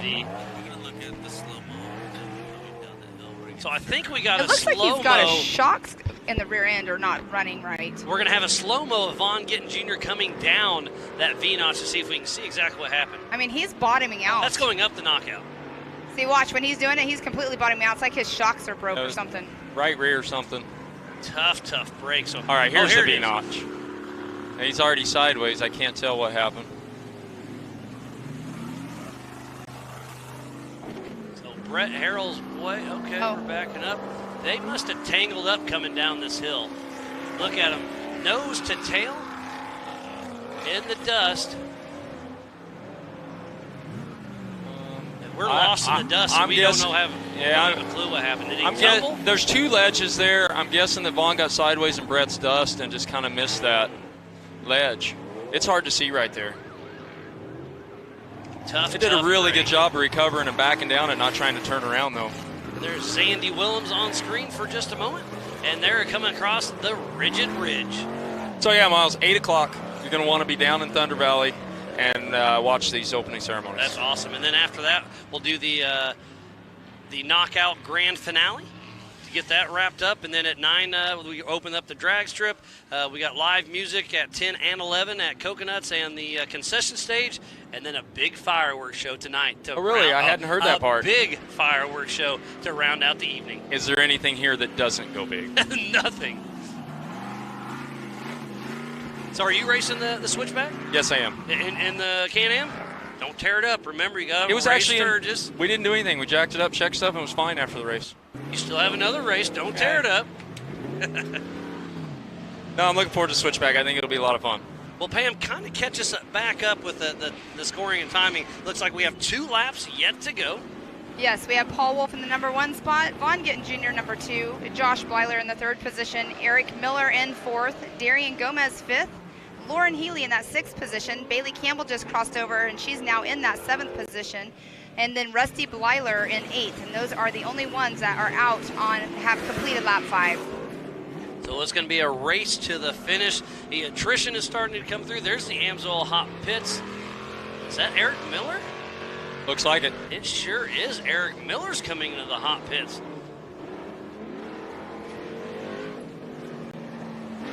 It looks like they're probably pulling the front hood off. He may be having some overheating issues as well. It's hot, and it's a lot hotter back in the trees. That dust's hanging. Everything's getting plugged up with dirt. Leah, she's messaging me because we were talking about Eric not being on it, and she said that maybe he was just drinking a cold brew coffee and just chilling for a minute. You never know. No, she said he actually thrives in adverse conditions, and he's like a cheetah. That's what she's saying. Like a cheetah. She's funny. What a wonderful day it has been, or a wonderful week it has been here at Visions at Mid-America Outdoors. We are rounding out the 4400 Unlimited race here for Ultra 4 Racing, presented by Progressive Insurance. Look at the dust. As far as you can see, it's a little bit of dust everywhere. Just to the right is the Rigid Ridge. Look at that American flag on top of the hill there. 100-foot pole. Isn't that amazing? Like you said, the Robinettes, if they do it, they go big with everything. That's something I'll mention about the drop tonight, too. Everybody knows I'm a veteran and I'm passionate about the flag, and a lot of people are.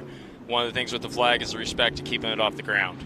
The flag coming in from the sky tonight will hit the ground. It's not a flag. It's an exhibition banner. That's a good perspective to give us. Thank you, Terry. Because the first times I'd seen it, I asked those questions because I got upset. So if people see that tonight, that's the case with what's going on with thank you for giving us head up, because we know Robinettes, they're very patriotic, so it's really great to see them do all that stuff. And touching the ground's not a good thing. So but it's cool to give us a heads up. Yep. There's one of the Blylers blasting by the Amsoil Hot Pits, and this is a great section to see because they can get up over 100 miles an hour on the left And then on your right, you have to do 25 miles an hour if you are in the AMSOIL hot pits. And Josh Blyler has taken over the number 3 spot, so he's been a sleeper out there, and he is now in the third position. And that's when they came through the start-finish last time. Eric Miller was just in the pits, so Blyler even has Miller about another minute or so also. And Blyler, his last lap time was a 9:17. And so remember, they're picking it back up a little bit out there. Don't forget, you can go to live.ultra4racing.com for our live timing. Get that MAO app. Go to ultra4racing.com/live. Get on the Ultra 4 and MAO Facebook and YouTube. Share it. Start a watch party. We are about to wrap up. 2 laps to go for the 4400 main event. So I didn't look at any timing at all day. How are those lap times stacking up to the UTV lap times? So the fastest lap time was Paul Wolfe with a 9:03 in his Can-Am, and then Lauren Healy, his first lap of this race was at 8:28. But now they've been over 9. That was clean air. That was clean air. So there hasn't been one sub 9 since. So there's one sub 9 minute run, but that was with clean air. And how many cars did we have on course starting this one? 38, I believe. Maybe 39. So they were into lap traffic by the second lap. By a second, the lap and a half. Yep. Yeah. Which is about when we got into it in the UTVs. Yeah, well, you guys had 58 UTVs out there. That was pretty wild. There was Chad Hunt and Corey Day. I believe that's Roger King coming into screen.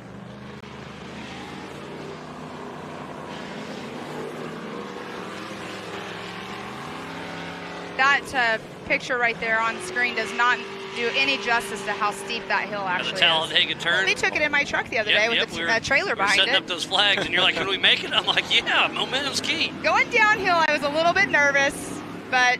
I was nervous because I was riding with you. I don't blame you. I can drive. There's Liam Morris heading up the knockout hill.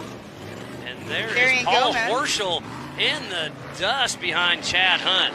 Yeah, that's a tough one. I heard Horschel go by behind me and didn't even have to turn around. Yeah, you can just hear the horsepower. That car, God, it's got a distinctive sound, and it's so impressive with horsepower. Yeah, it's like the Campbell cars back in the day when you'd hear them go across the desert, and it was the only thing that 8 into 1, that nothing ever sounded like them.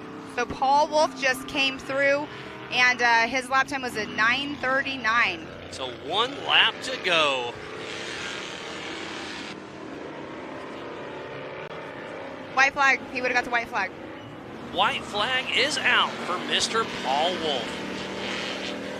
How far back's Vaughn Gittin Jr., I'm wondering, Josh Blyler, and Eric Miller? I really think Vaughn had 2-wheel drive when he left here, just by the look of it. So I'm curious and some shock issues. I'm curious what this lap will look like, if he can maintain that or where he's going to end up.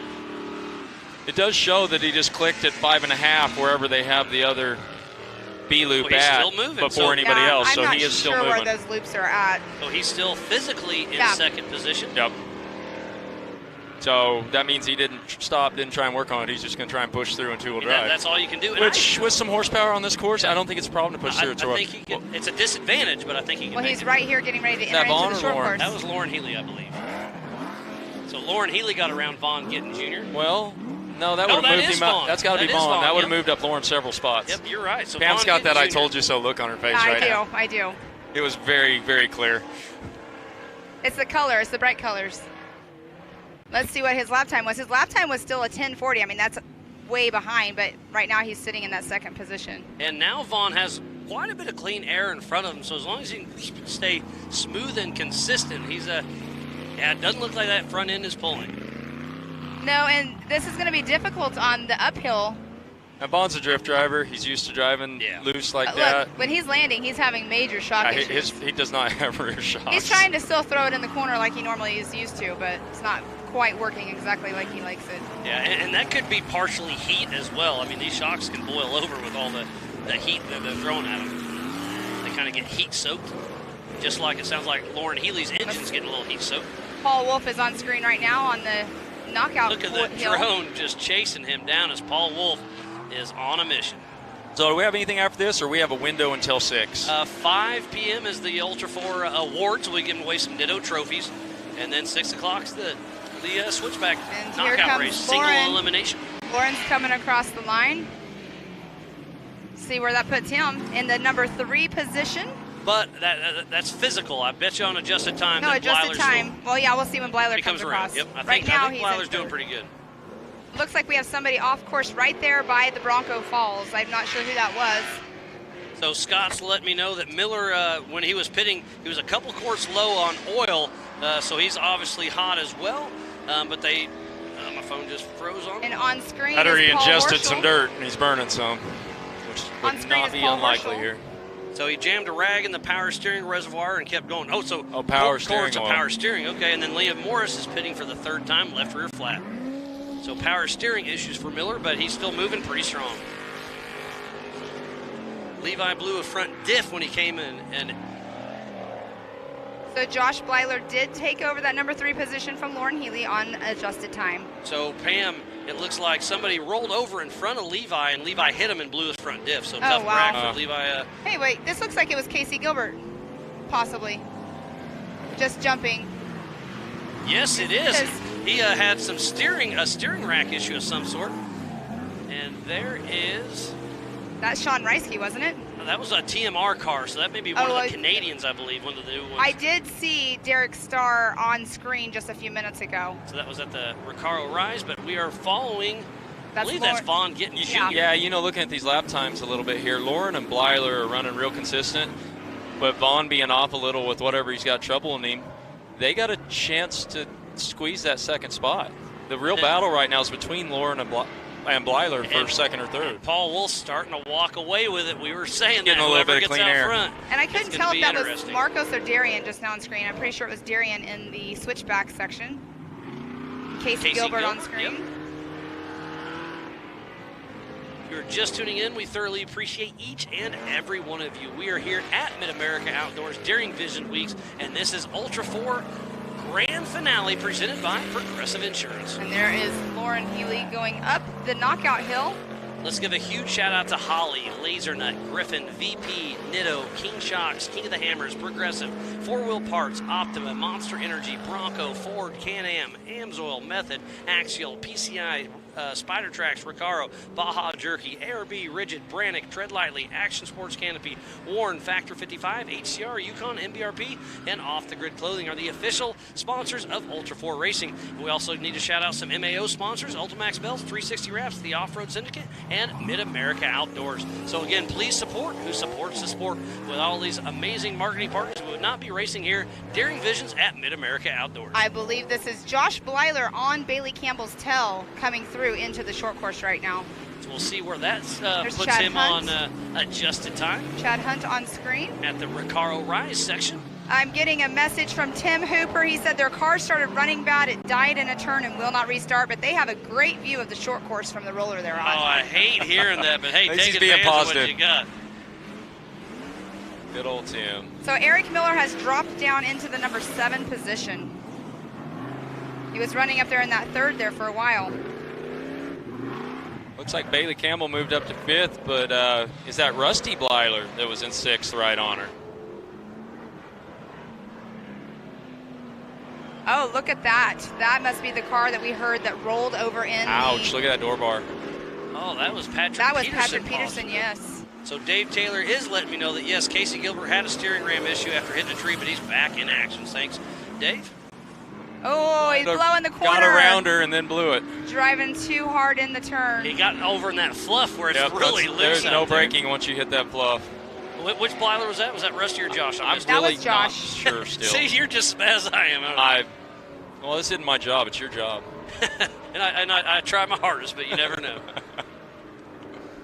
Yeah, because Josh Blyler's up there in that number 3 position.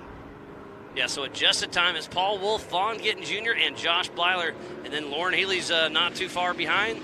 Bailey Campbell, Rusty Blyler, Eric Miller still in the mix. Just changed it up. Cody Hardesty is in that 6th position. Cody Hardesty is moving his way up. Rusty He had Blyler? the fastest lap at AOP.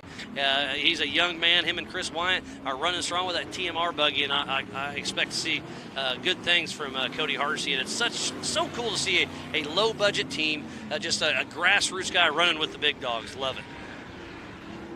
There's the Recaro Rise. Now we're back here to the short course. And that is Cody Hardesty as we speak as they head up and around the Talladega turn. See our Ultra 4 flags at the tip top of that.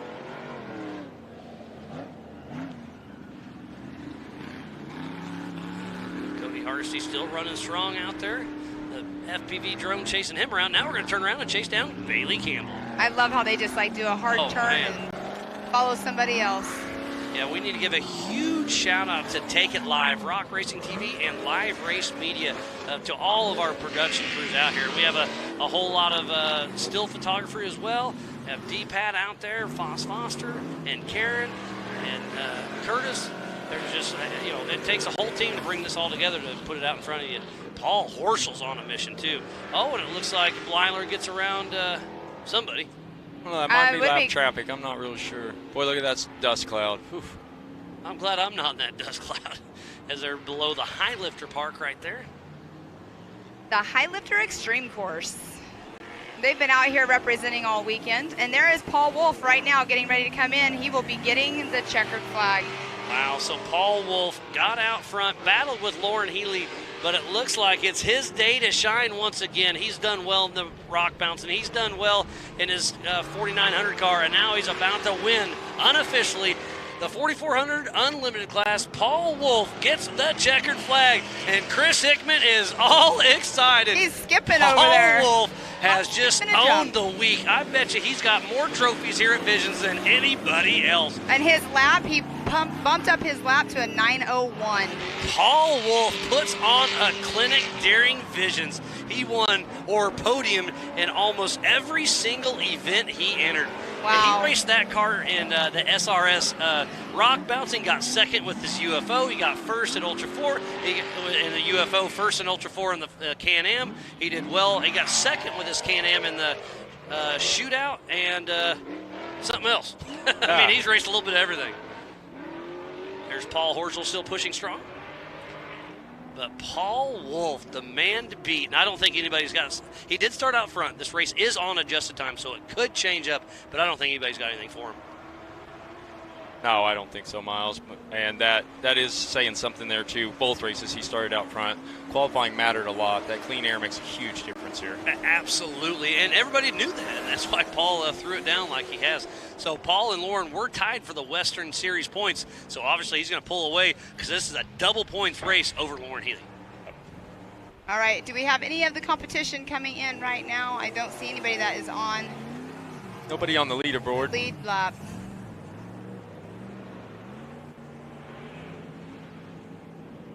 That dust is brutal out there. That is Brett Harrell right there, though.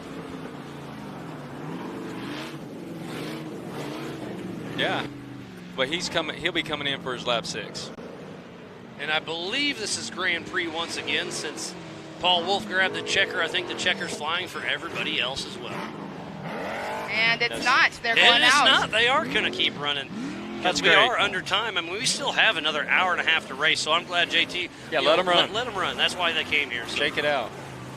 Paul Horschel still running strong.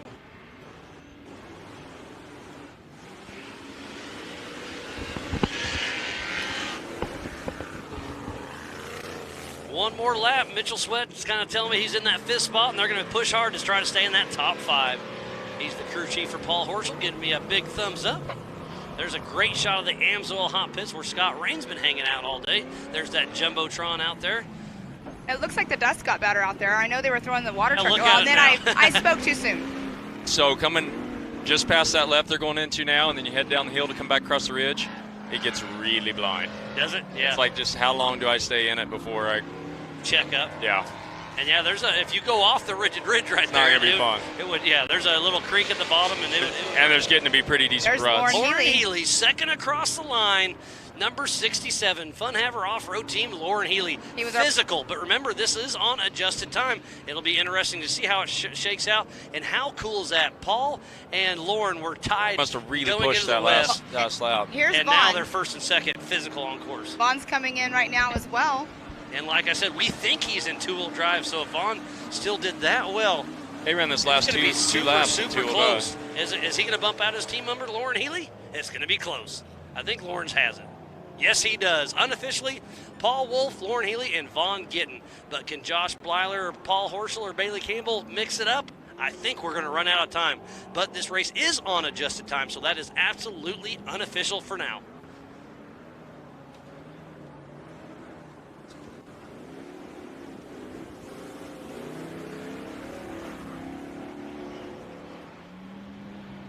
See who that is coming into the short course over here. That will be Zandy Willems. He's entering into the short course. I got a chance to talk to Zandy for a little bit the other night. They're always so much fun. Oh, the whole Rufus Those guys are Racing here to enjoy. Awesome. Yeah, Bailey bumped into him in the Lazy River a couple days ago and floated around for hours with his wife Angie, and they had a great time. I actually went and made a few laps the other day in the Lazy River. I've jumped in twice for a minimal time with the family. It's been great. Obviously, we've all been super busy, but Jason and Brad both said, "Hey, take a time out when it's convenient. Go play with the family. Let them enjoy the facility as well." So again, a huge shout out to everybody here on the Mid-America Outdoor staff.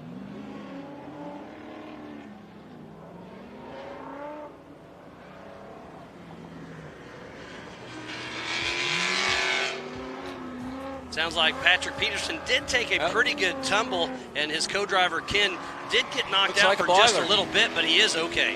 It's like we got the Blyler coming in. Yep, this will be Mr. Bailey. Josh Blyler right here. Josh Blyler got around Bailey Campbell and Eric Miller, I believe, so physically finishing in that fourth position. Where'd he start? Josh Blyler started in 11th, so I don't think he's going to mix up the podium. But he's pushing hard all the way to the finish. And he does not mix up the podium. Unofficial fourth spot. All right, we're going to have Paul Horschel or Bailey Campbell next. It's going to be interesting. Pam, Terry, it's been a great time here in the Nitto studio. I love working with you guys. It's been such a great race. It's been such a great day, and it came down to this. And Paul Wolfe, Lauren Healy had a battle all season long. Every time they race together, they are neck and neck. It's great to see. And on screen right there is Eric Miller. He's in that Recaro Ridge area. So that means he's, I'm going to say, 4 minutes out or so. There's Bailey Campbell coming in next. We did not see Eric Miller or Paul Horschel. This race is on adjusted time, and Bailey started in 13th position. So Eric Miller started in front of her. Paul Horschel started all the way in the back, so Paul Horschel could take her. He could mix up the top five, but I'm pretty sure the 1, 2, 3 is going to be pretty solid. Unofficially, I believe it's going to stick with Paul Wolfe 1, Lauren Healy 2, and Vaughn Gittin Jr. in that 3 spot. So a Nitto tire sweep. They have got to be stoked about that. They sponsored the Nitto studio here. They have jumped, feet first back into Ultra 4. They've been with us for a long time, and they've got to be stoked to see how this shook out. I'm sure Chris Corbett is back home or wherever he's at tuned in, but Ryan Fuse here trackside with a big old smile. I know we'll have Tiffany Stone up there, and we'll have a chat with them here in just a little bit, but we still have some racing yet to come. So Bailey Campbell is in that number 5 spot right now on adjusted time, but we have lots of cars still needing to come through. We got Casey Gilbert running strong. That looked like another Blyler car. Rusty may be actually got around Horschel. Yes, it is. It is another physically Blyler car. Finishing in that 5th position. 6. That's right. Bailey came around. Rusty might have had a real good lap. But Paul Horschel started in the way back, so he can sneak in that top 5. But congratulations to Josh Blyler, Bailey Campbell, and Rusty Blyler for finishing a race very strong. There's the Recaro Rise section with a little bit of dust yet again. Just a little bit of dust. It has been a wild event, and we are not over yet. We'll be doing Ultra 4 awards. We'll give away those Nitto trophies here at 5 o'clock at the concession stage by the pool. And then tonight at 6 p.m., we start out the Thunder Valley Extravaganza. We got a lot of stuff going on tonight, and it's going to be a ball.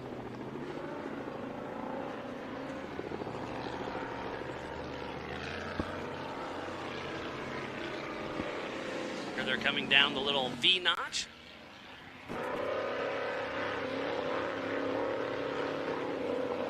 That is a very steep hill. The other day during the hill climb, they were actually going up that hill, not down. It is very, very steep.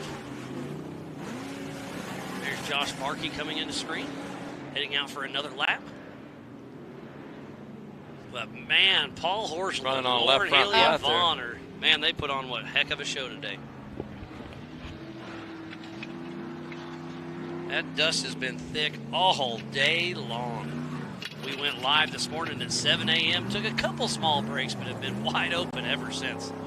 Again, if you're just tuning in, this is the end of the 4400 main event for Ultra 4 Racing, presented by Progressive Insurance.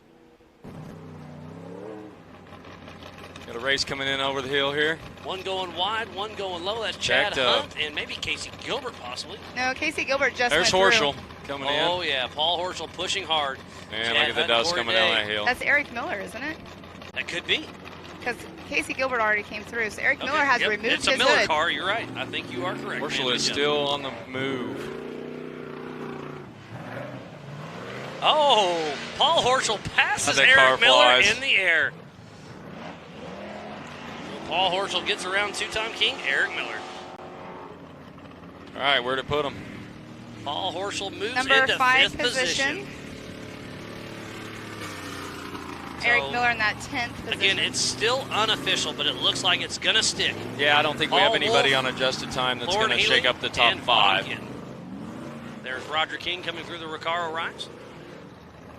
Well, Pam Miles, I think I'm going to go. All right. Always a pleasure.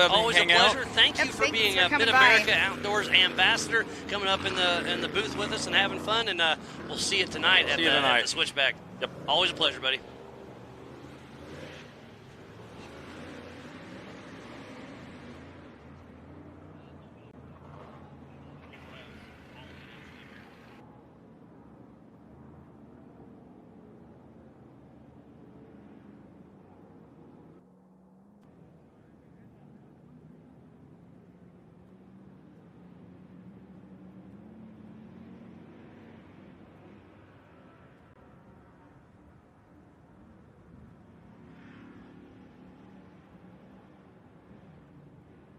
There's Josh Barkey in that Bronco. Pam, what an amazing race that we have had. It has been crazy. Every race has been amazing. I know Paul Wolfe's probably down there super stoked on his unofficial win right now, as we saw Chris Hickman skipping across the grass. And hollering. But what a successful weekend. Bailey Campbell just pulled off to the side down here at the bottom of the race course. She may be getting towed in by JT Taylor and his Can-Am. Tough break for Bailey Campbell. Oh, no, there's no toe strap, but something. Getting escorted off. I wish you'd give him a little love tap. Huh, that's interesting.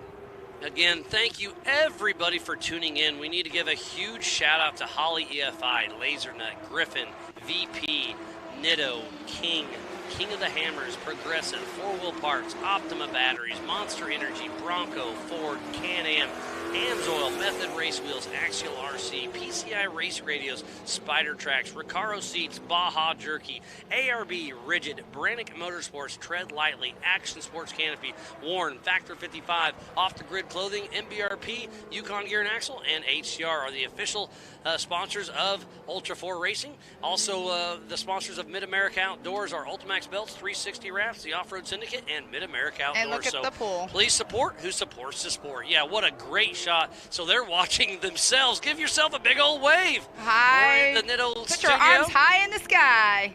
Put your arms in the air like you just don't care. There's somebody waving. Fun. The tubes just to our left is the Lazy River. But they are all hanging out, enjoying themselves. I have to say, just shy of 100 degrees, so they got the correct spot. That's exactly what I was going to say. I have to say I'm really jealous of all of y'all out there in the pool. We're up here. It's we're under the shade. It's warm, but it would be nice to dip our legs in the pool at least. But again, thank you to everybody there at the pool for tuning in. We've enjoyed it. I see some water guns still going on. The tubes are flying around, and everybody's having fun up at that pool, and that is the ticket right there. And to be able to get in that pool, you do have to have a camp pass or a cabin. You have to be an overnight stayer to be able to get in that pool. So I'm not sure what this car number is going out. Is that Roger King coming through, going out on another lap? 124, Roger King.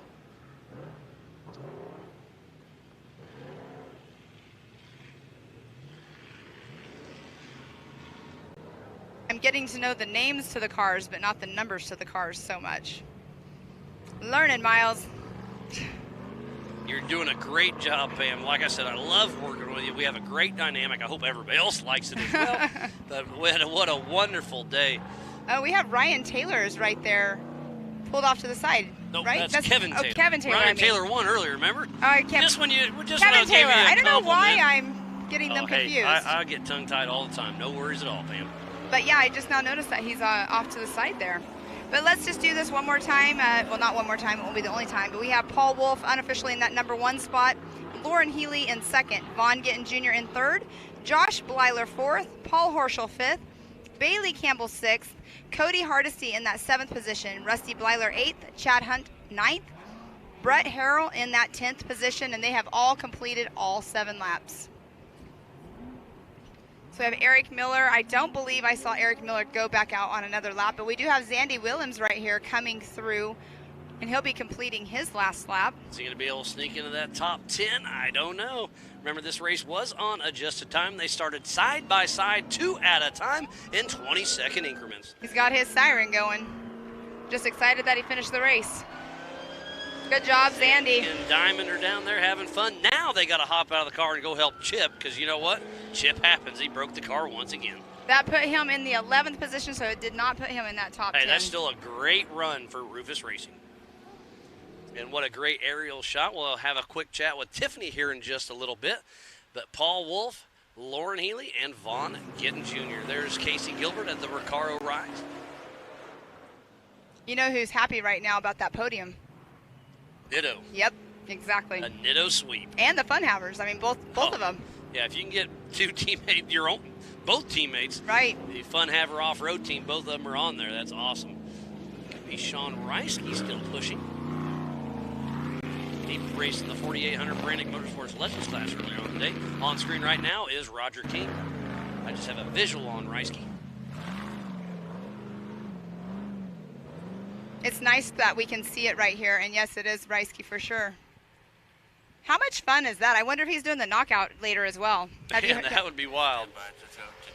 I actually had somebody ask me about the entry list, if we have the entry list for the knockout. I do not know it. I don't have it, but at one point we'll get it out there to everybody. Sounds like Tiffany is getting close to have a chat with our unofficial winners. Again, we'll give away those Nitto trophies at 5 p.m. At the center of your screen right now at the concession stage right by the pool. So we'll get everything, make sure everything's official, but we'll have a quick chat with Tiffany here very shortly. There's somebody hitting the Yukon launch, and that is right there in Thunder Valley where tonight's going to happen. So Tiffany Stone, it's your stage. Nice job to you, Vaughn. I know this isn't necessarily where you and Eric want to be right now. Walk me through your entire weekend now. It looks like you can create an entire fence down there in the front passenger. Yeah, we got nuts in the woods the last couple laps with dead cars everywhere. And, you know, you come up on them, it's fully dusty. You come up on them, turn and not hit them, and the guy standing out of the car. And that's what happened. We had to go through a fence and pick some things up. And, yeah, but, I mean, the weekend went great. You know, we qualified third. Lauren qualified first, obviously. Had a great race in 46. Unofficially first and qualified first, and then coming in 44.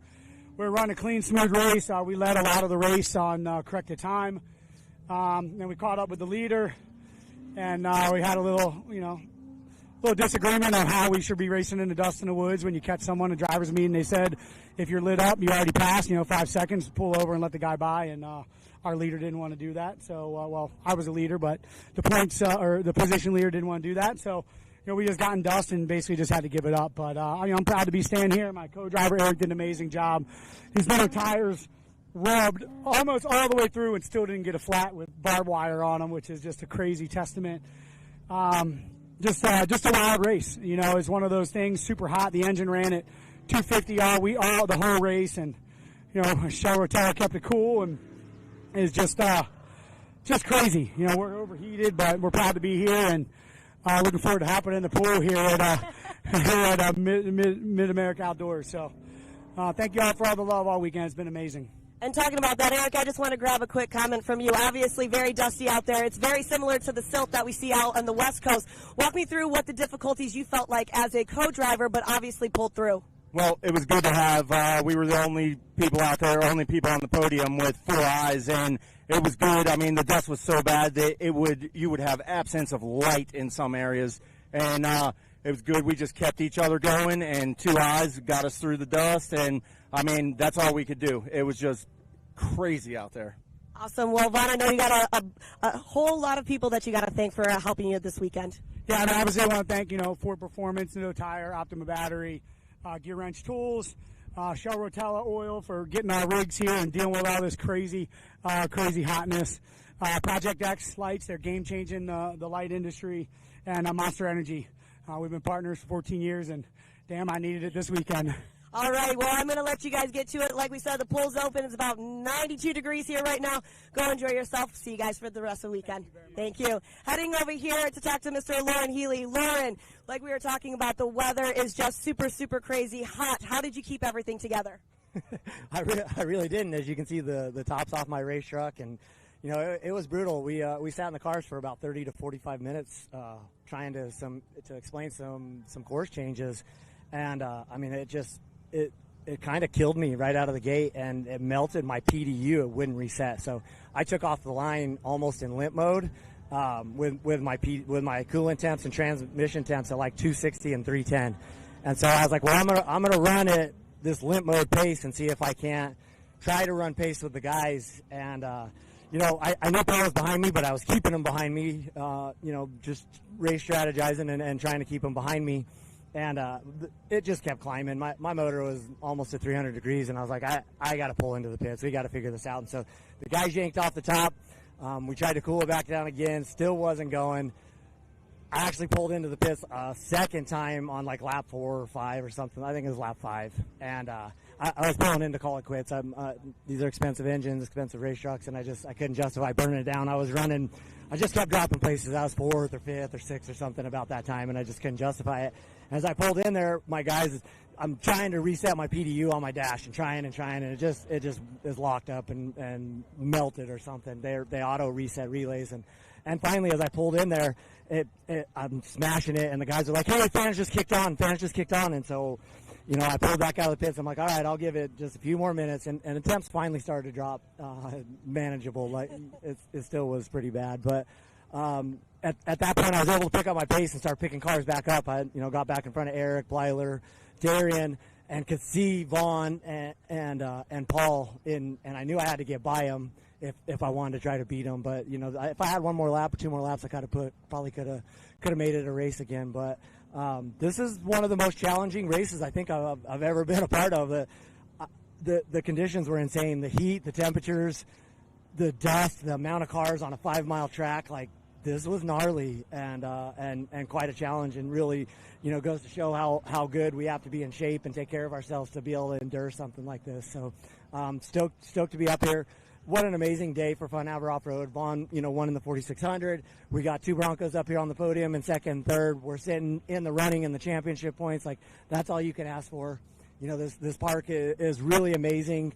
I think this was insane. The way, they've been hosting amazing events, but 160 Ultra 4 cars showing up is just, I think they're like, oh, wow, the things are going to get crazy. So I can't wait to see how everything develops here. The future is so bright for Ultra 4 and everything out here. So a huge thanks to all my sponsors. Like I said, these Ford Broncos were killing it. Magneto tires, no flats. We put brand new tires on, and looking at them, they look like they just ran KOH. These rocks are so abusive on the tires. I've never seen such a short mileage course tear, chunking out tires like this. So, MBIP exhaust, my JGRE Ford Performance motor was just, I can't believe it endured 300 degrees out here. I just kept waiting for it to blow the head gaskets and puke everything out of it. So, really, really, really proud of our team. Huge, points kick for us, and can't wait. And, we were out here, working with Fox Shocks all weekend, and Vaughn was running the live valve shocks, and they've developed the short course setup on this truck, and I think Paul will tell you I got my short course setup dialed, and we're going to play a little bit later tonight. So awesome. Well, thank you so much for joining us this weekend. Of course, thank you for everything that you do. Nice job with that 2 and 3 for Fun Haver. Moving over here, Paul. Paul, I know you've got to be sweating. Obviously, you ran back-to-back 4900s for the UTV, 4400s for here. Sat on the starting line for a little longer than we anticipated. I'm sweating. You're full in a fire suit right now. Walk me through your weekend, finishing it out here at MAO. Yeah, so we obviously sat on the starting line, which I think it was a good move by JT. Of course, it sucks sitting on the starting line that long, but in the UTV class, there was a valley that a ton of people got stuck in, and rollovers and had winch lines across it, and it was just a real bad spot. And so just to save the headache, he had to go through and tell all the drivers the course change, which I respect because I've been in the opposite side of that where I didn't get told the course change and missed it. So I'm glad he took the time to go through everybody. It definitely wasn't the greatest idea to sit in the car while he did it, but it happened. Car ran great. Joe Thompson builds a heck of a car. I know me and Vaughn, I think I backed into him once on an accident. Got into lap traffic. The lap guys just didn't seem to move or didn't have nowhere to move to. So I'd have to just sit there in the trail and wait. And then the guys behind you you're trying to outrun would catch you, get right up behind you. And there's a gray area. I don't know. Technically, I guess maybe you should let him go. Maybe you shouldn't. But at the same time, I'm waiting on the guy in front of me. So I don't think I should let him go. So I took back off. A little racer disagreement with us. But, hey, it is what it is. I guess next time they'll just have to move me. And going on forward, though, car held up great. Nitto tires held up awesome. Race line wheels, they took a thrashing. I bounced these tires and wheels into some nasty rocks. Same thing with RCV axles. And the car did great. It held strong all weekend. Super happy with it. Again, huge shout out to Chris Hickman and Heidi. They helped me let me race their car, I guess, technically. And also Crown Performance, Crown Racing, Ryan Tewksbury and his wife, they helped support us, helped get us to the races. So definitely make this possible for us. Really appreciate everybody that pitches in. All my pit crew, they've been out there in the heat all day thrashing.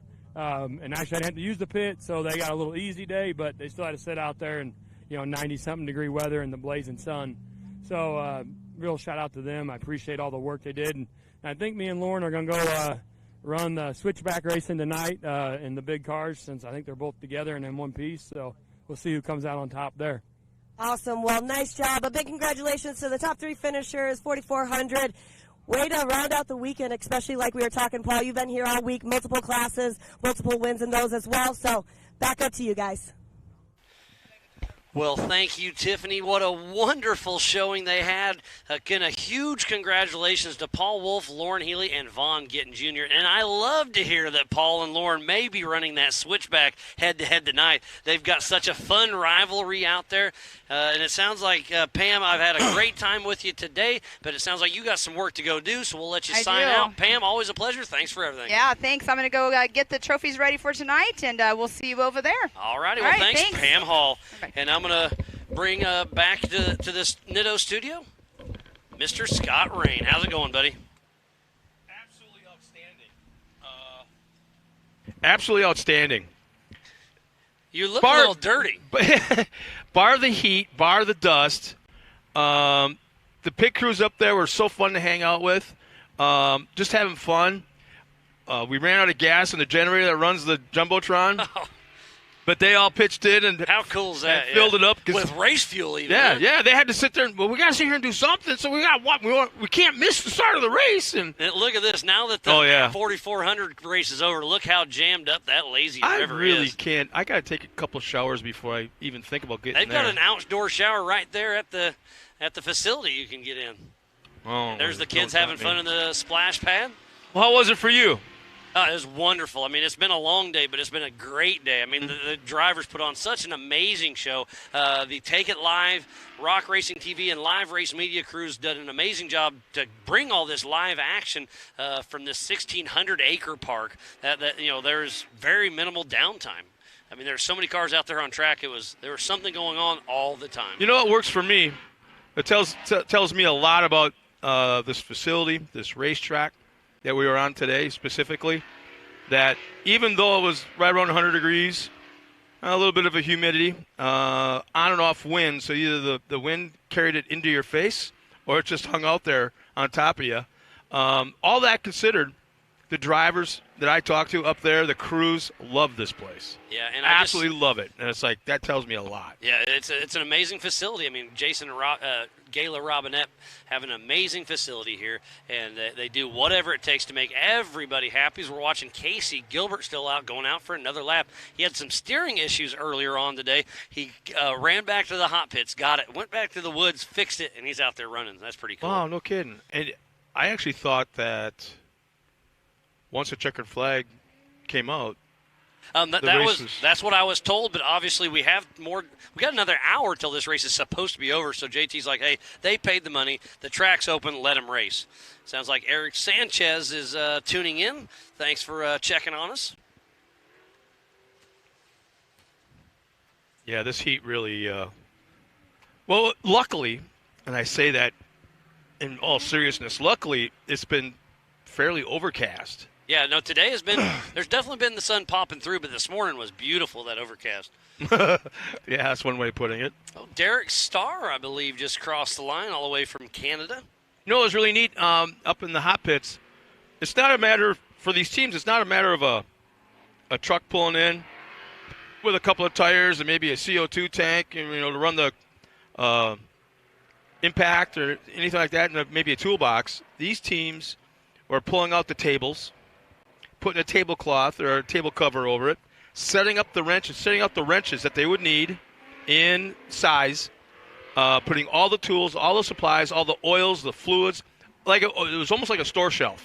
That's awesome. And that way, when they come in, you're ready. One jack on one end of their pit spot, and then another jack on the back end, and they had everything covered. And I'm not talking like just one or two teams.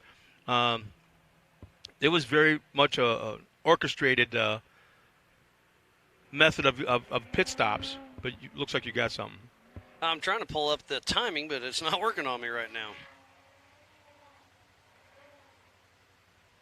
Internet's kind of crashing out on me. There we go.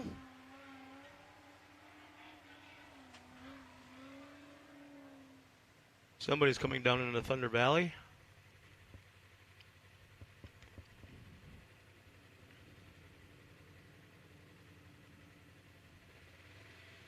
Hey, Miles, just to verify, the switchback and everything, that's being announced from inside that trailer, right? That was my understanding, but it sounds like they'll have live people down there as well. But my understanding is a few of us will be up here. Okay. And we are looking at Thunder Valley as we speak. And at 6 o'clock tonight, we kick off with the Extreme Switchback Knockout. That's going to be a side-by-side drag race. We have 16 Ultra 4 signed up. They have mega trucks. We have rock bouncers. We have a pre-runner class. So you can run your rental car if you wanted to, Scott. You look at me with a raised eyebrow. No, dude. The Mustang would not survive probably the first rock I would hit. Hey, every car's got one good jump in them. Yeah, and a whole lot. You know how many warning lights are in the dash? All of them. That you don't know are there until you do something stupid? Dude, there's like 3/4 of the lights you never even know are there until you do something stupid. Light it up like a Christmas tree, huh? Oh, boy. And I was just looking if the airbags didn't go off. It made it all the way up to the Amsoil hot pits in that unit. Yeah, I went all the way around the outside. Long way but around. the first thing this morning, though, I did go up through Thunder Valley, up that way, believe it or not. So what else is going on tonight? We got the... Yeah, so we Thunder Valley starts at 6 p.m. We have a motocross and pit bikes stunt show, and then the switchback knockout races start. So the big guys are going back out there again. Kenny and the guys are going out there and doing it again? Yep. Really? Yep. And then at 8 p.m. we have opening ceremonies for Thunder Valley Skydive flag presentation, and then right after that will be the Thunder Valley Finals. And then tonight, the drag strip will be up behind the shop in the main stage. Then we have live music at the concession stage and at Coconuts. And then we have a big fireworks show to kind of end the entire event. And you know, Jason and Gayla Robinette, they don't half anything. They really put on a show. I know where you're going with that, yeah. So I hope the kids have been at the pool most of the day. So I hope they get to go home, take a quick little nap in the air conditioning, and because I'm going to drag them out to the fireworks show tonight. I think it's hotter down here than it is up there in where the hot pits were at. It's warm up here, buddy. Man. Yeah, you're giving me grief about I'm sitting in the air conditioning. There is air conditioning, but I'm not sitting in it. Jim Marsden's tuning in once again. Oh, no kidding. Jimmy! And he's saying Paul Wolfe's the man. And there's Quentin Hilburn and James King on screen. Jim and I were talking about 5-6 months ago about trying to get him to come out here for this. That's a possibility. I think we'll see him sooner than you think, I hope. We started making plans about me going over to see him a couple months ago for the Green Bay Packer games playing in London, and he was all about it. Never seen a football game. turns out he kind of sent me a couple crying emojis and all this kind of stuff. And next thing you know, he says, I would love it to do it more than anything in the world. I can't even attempt to do his accent. But he's got a race that weekend. Well, racing's first for sure. So I'm thinking, man, I could go over there for a race. But it's like, well, here's the thing. I can't go across the seas, across the ocean without my wife. You can't go on a trip like that without. Yeah, no, I get that. So take her. No. Wow. No. We got a lot of stuff planned again, coming up in the next few months. So we'll just have to. So what's been your favorite part of this Visions Week there, Scott?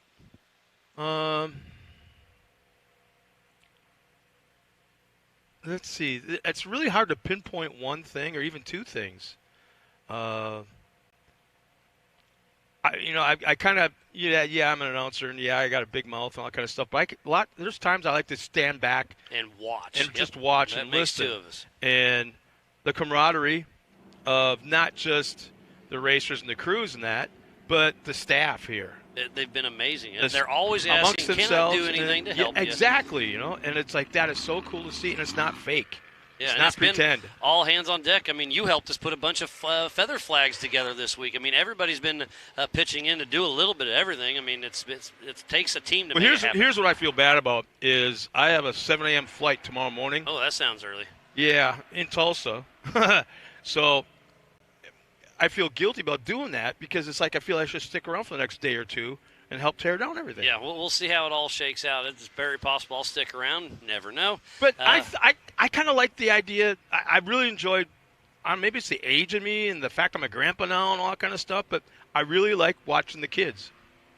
Out there in the podium, on the racetrack, in the prep. I mean, just all the different disciplines that they're involved in. The hill climb.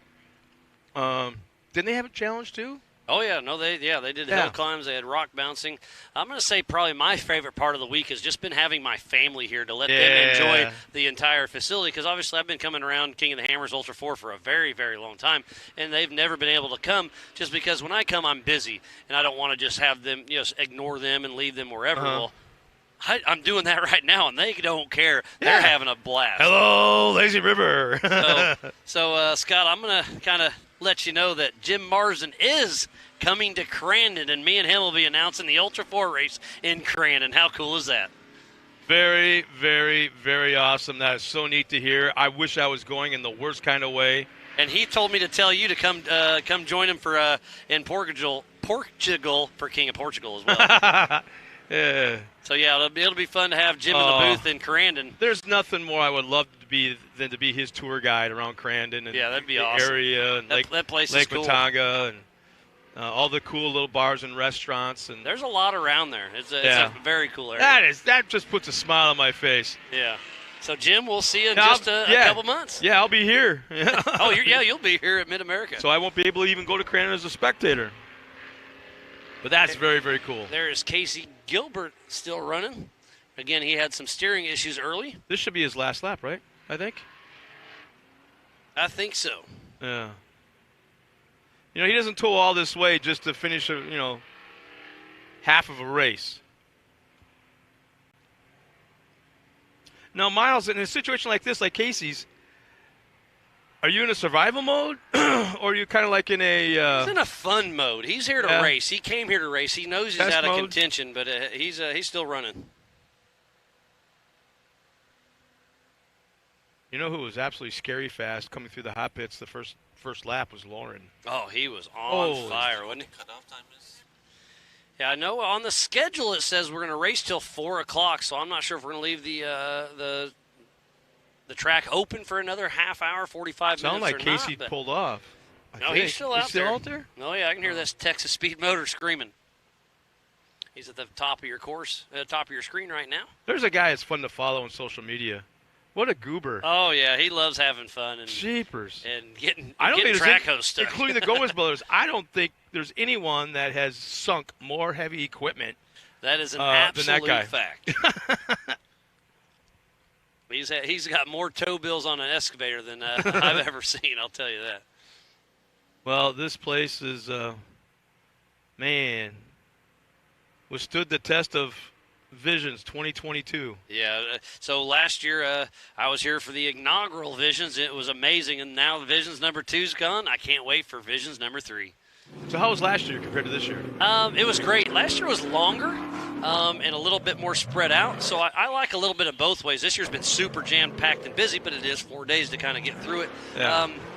I don't know. I don't want to compare them because they were both amazing. Yeah. Last year was cool to have Dennis Anderson and his whole crowd here, so we switched that up a little bit this year. But we'll see. You never know with the Robinettes. They'll bring something together with the Mid-America Outdoor Crew. Mm-hmm. So they like throwing a big party for everybody. Again, this is not a racing park. It's an off-road park, family friendly, and then we It's a race destination, to bring yeah. in. So, yeah, it's a destination. There you go. Yeah. And I'm just and Yeah. the thing is, I don't know if Jason's got a pad of paper and a pen on his nightstand. All of a sudden he wakes up with an idea, so he writes it down before he forgets it. That thing has got to be jam-packed. There's lots of ideas, and when you dream it, they will build it. There's talk about getting the community a little bit more involved next year. Yeah, that would be awesome. We've talked last year. We did go into town a little bit and had a motorcycle show in there and had some live music in town. This year we stayed just kind of out here. But the next event coming up here at Mid-America Outdoors is a UTV takeover, August 10th through the 14th. So make sure you get things booked. I think it's getting close to being sold out.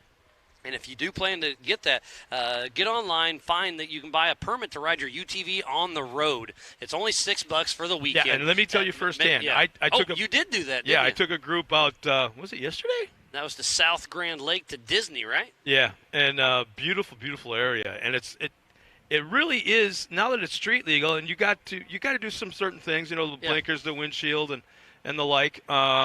Really, they're sticklers in this area. The sheriffs are. They'll pull you over. They don't see a sticker, they'll pull you over. Just at least have it. But I mean, if they don't see something right when you tool bomb by, they'll pull you over, because that happened yesterday. Somebody tried sneaking in line with us and got caught. But no, it was. We did that for two reasons, and that was to promote the idea of street legal UTVs being able to run on the road now in the state of Oklahoma, but then also to kind of get the cameras rolling on the surrounding area. The whole 14, 15 miles between here and Disney is unbelievable. Rolling it's hills. about a half-hour drive. Yeah. It's a beautiful drive, and it's on the back side of Grand Lake there in the South Grand Lake area. And, it's cool. So Rolling hills, horse ranches. Say probably about 15 years ago is when I first started going out there wheeling as a young punk. And, man, it's a beautiful area. Yeah, so we probably 20 years ago. Huh. We took some UTVs down to around the dam area. Yep. Down there, and it was so neat because it was so quiet, and it being a Thursday afternoon, there's not a lot of people around, but yet there was a couple guys, a couple families down there in one of the swimming areas. Holes, yep, water holes. That's a good way of putting it. And on camera, I yelled at them, "Hey, you guys having fun? What do you think?" And they were like, thumbs up and screaming and waving and stuff. And we stopped and had some ice cream at the ice cream stand. Little 7-year-old girl gave us. Mom and Pa place, right? Yeah, exactly. That's where you got to go, man. But it was just, I never realized going, when you land at the airport and you're going to Jay, I'm on a mission. We got racing tomorrow. We got this, I got to do this tonight, all that kind of stuff. So I'm not looking around a whole heck of a lot. Yesterday, had that chance, and the closer you got to Disney, the prettier it got. Yeah, it's a beautiful part of the country. Yeah. Absolutely. And speaking about South Grand Lake and Disney over there, that's where we're going to have the Ultra 4 Nationals at here in Oklahoma, or at Jay. So it's going to be pretty wild. Just below the dam, we're going to be racing the Grand Staircase, going down Viagra. I think I heard Wailing Wall. It's going to be Little Blue, going up Little Blue. Yep, we were there yesterday. Okay, yep. It's a cool area. Super solid granite rock. I mean, it's going to be hard on equipment. It's going to be fun. That's the thing I noticed, too, because I was walking around, and you helped me out, because I really don't know. This is not me being dumb, because I am. But when you're walking the rocks, and it's all made out of ledges, yeah, right? Yeah, I mean, and all of a sudden, underneath one ledge, it looks like somebody poured concrete. So it looked like lava, a molten lava. Because when they open the dam, it'll rush water through there. So it's just been doing that for years and just breaking away. And Brad had told me, it's a mere minutes before that. When they open up the dam, it's just minutes before it floods completely. Yeah. So they do alarms letting you know it's going to go off, give you time to get out of there. But it's pretty wild. And that's ran by the GDRA, but we do have a permit with them, and it's looking like we're racing at South Grand Lake at the iconic Disney area. Oh, holy I think smokes. we'll qualify here at Mid-America Outdoors, but the race Really? over there, yeah. That'll be interesting. It's going to be pretty wild. There's a great shot of the Yukon launch where we'll be doing the Mid-America Outdoors Extreme Switchback Knockout tonight. That'll be side-by-side drag race, single elimination. But it's kind of like a paperclip, right? Yeah, it's just a down and back with a 180 at the end. Like a straight rhythm. If everybody remembers the Red Bull straight rhythm kind of thing. Various jumps, tabletops, probably non-rhythms. Yeah, exactly. And then a 180 horseshoe back, a couple whoops, and then a big jump there at the Yukon launch. So what are we talking about in distance? Quarter mile? Yeah. Yep. Yeah. It's going to be pretty wild. That'll be kind of the grand finale of the evening, and then, like I said, they'll do that amazing fireworks show tonight, and then pack your bags, go through your reel, check out all your cameras. Make sure to tag Mid-America Outdoors and Ultra 4 and everybody else that you do, and man, show everybody how much fun you had this week. Yeah, this is crazy. Meanwhile, while I was up there, I was getting pictures messaged to me from friends back in Wisconsin. Pontoon boat with Bloody Marys and margaritas and on a lake. I'm like, okay. Having a blast. But, hey, you could be doing that here at Grand Lake. This is a great place to go. They've got rafting around. You can rent boats. You can go fishing. I mean, there's so much to do up here in northeast Oklahoma. And the thing is, nobody knows about it. It's a beautiful place. You played here for how many years? A long time ago. But I never made it onto Grand Lake. Well, I went but to here's the the thing. backside. What I'm getting at is the fact that it's like, hey, sitting at home one night, hey, honey, let's go to Oklahoma on vacation. What? Yeah, they call it the flyover states. I mean, I'm just down the road. I'm 3 hours from here, just south of Kansas City and Paola. So it's an easy drive down here, and you're from the West Coast. And like I said, you're missing a lot. That's like, here. Honey, let's go to Biloxi for a long weekend vacation. What? But yeah, I can see it doing that here. Still have a couple cars on the race course. If I hear Kirk Jensen still spinning around.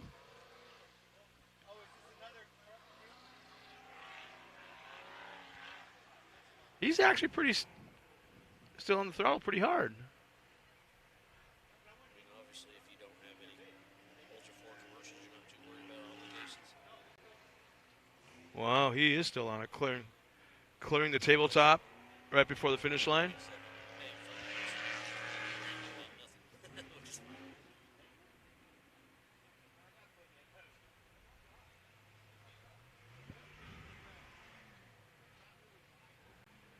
The Ford Bronco is back. So what was the fan turnout like down here? It was great. I mean, obviously you saw the pool. It was jammed up. And just below us, it was full down there. They served Viewing beverages areas? and all that. The viewing area that's covered was pretty hopping. And everybody had their buggies or cars pulled up next to the fence down here and spectating. And it was a great show out. So it sounds like we got a little bit of a break, and we'll be right back after this.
The Ford Bronco is back, and 4 Wheel Parts is your Bronco aftermarket headquarters. Whether it's a wheel and tire upgrade you need or an all-out overlanding build, 4WP's expert staff and lineup of in-stock products are ready to help you do your Bronco right. Build your Bronco at one of our 100 stores nationwide or shop online at 4WP.com/Bronco HQ. We are just wrapping up the 4400 main event. It was Paul Wolfe in 1, Lauren Healy in 2, and that third position was Vaughn Gittin Jr. Again, I give a huge shout out to everybody for tuning in. This is the 4400 Ultra 4 Racing main event presented by Progressive Insurance. You know, I got to bring up Vaughn Gittin Jr. specifically. It wasn't that long ago that he was a rookie on this series. Probably 5 or 6 years ago was the first time he's ever put anything in four-wheel drive, buggy-wise. Yeah, and he was literally. I mean, all of us knew who he was, and there was respect there. Actually, I didn't know who it was when he came into the sport. Nope. Really? But there was a lot of respect there from other drivers about who he is and what he's done. And he came into this like a deer in the headlights, kind of thing. Did not take him long to kind of cement his footprint as one of the top 5, I'd say. Yeah, he started in the spec class, ran that for a little bit, and then built a really nice 4500 car, worked his way up through the ranks, and then built this new car. Yeah, and they got hooked up with Ford. Well, he always was with Ford. Yeah, he's been with Ford the whole time. Yeah. Teamed up with Lauren Healy, and they've really bounced off each other extremely well. And Vaughn Gittin was our national champion last year in the 4400 class, so it's really impressive. There's Eric Blaze as he's rolling the Yukon launch. I just wonder how many of these guys have, I won't call it heat stroke, but are basically overheating. Oh, it's come hot. across I couldn't this imagine. line. I felt bad for them when they were in staging, and we had to delay it by about a half hour when they're full race suit, full helmet, geared up to go, and just sitting there. I'm trying to remember who it was came into the hot pits, and that was the only reason is to I think you said throw Kurt down Jensen, if I'm not mistaken. Yeah, I don't remember. You're so good at that. Memories. But, yeah, that's all the reason. He was in there for like 10 seconds, threw down a bottle of water, and out they went. And I'm like, when I ran over there? No, he's just thirsty. Real hot. Cool him off. That's it, yeah. And obviously, he was if he was running the top 5, he probably wouldn't have done that, but he probably realized where he was at, and it was worth it. So, again, we will be doing the awards at 5 p.m. tonight. I believe those will just be recorded. So be sure to tune back in at 6 p.m. for the Thunder Valley start. Yeah, I don't think you're going to want to miss that. Freestyle motocross is really cool. But I can't wait to see the switchback. Yeah, well, I mean, we've got Ultra 4, we've got Rock Bouncers, we've got the pre-runners, and Mega Trucks. I think Mega Trucks are going to be wild. And they're the badass ones, I mean, man. it's a mini monster truck. Yeah, I rolled the pits, and I'm like, holy crap, he's here. Holy crap, he's here. I'm like, this is – well, I'll be honest with you. They kind of scare me now a little bit because there's really no control outside of the driver in something like that. Yeah, I mean, they've got a lot of monster horsepower. Monster trucks have that RII system that you always hear about. Somebody else can shut it down. Something happens or anything like that, you can shut them down via walkie-talkie kind of radio. These other trucks don't have them, man. And I think it was 2 years ago at the Jamboree in Indianapolis. Me and Dennis Anderson are up there. His kid's out there on the track. And him and I have known each other for years and years. And we both know better where to stand and where not to stand. We were standing probably 20 feet to the side and about 100 feet back from the starting line. And they get the green. Oh, no kidding, no. That green light, they take off, and I got hit right here with a rock that I saw coming at the last second. Didn't have a chance to do anything kind of evasive maneuvers. Dennis saw it coming. He jumped back because I think I probably looked at him. What the hell's his problem? Meanwhile, I got this rock right close to the thigh, huh? Yeah, upper thigh, real upper thigh, and it dropped me. It just dropped me, and I lost my breath. I kind of and then. And Dennis laughed at you. No, he was freaking out. I'm like, I never saw him like that before. He was kind of freaking out. He thought I died. So, and then anyway, some fan comes up and found what hit me. it was half a brick. Oh, man. So I got it home with the Anderson kid signature on it. Weston last year here set a world record at 225 feet of jumping that king sling. Uh-huh. That was a spectacle to see, that's for sure. That was right there at the Yukon launch last year. Yeah, that's a cool family, though. Yeah, they like to have fun.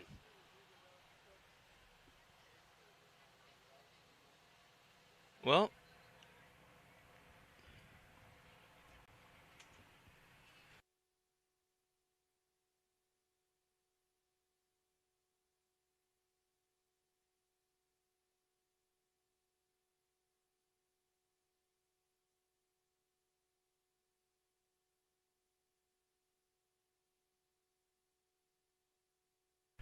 I think everybody here, racers and campers and recreationalists alike, are all kind of like just breathing right now, kind of kick back a little bit, grabbing something to eat, maybe hitting the pool in the lazy river and stuff, which, by the way, has a great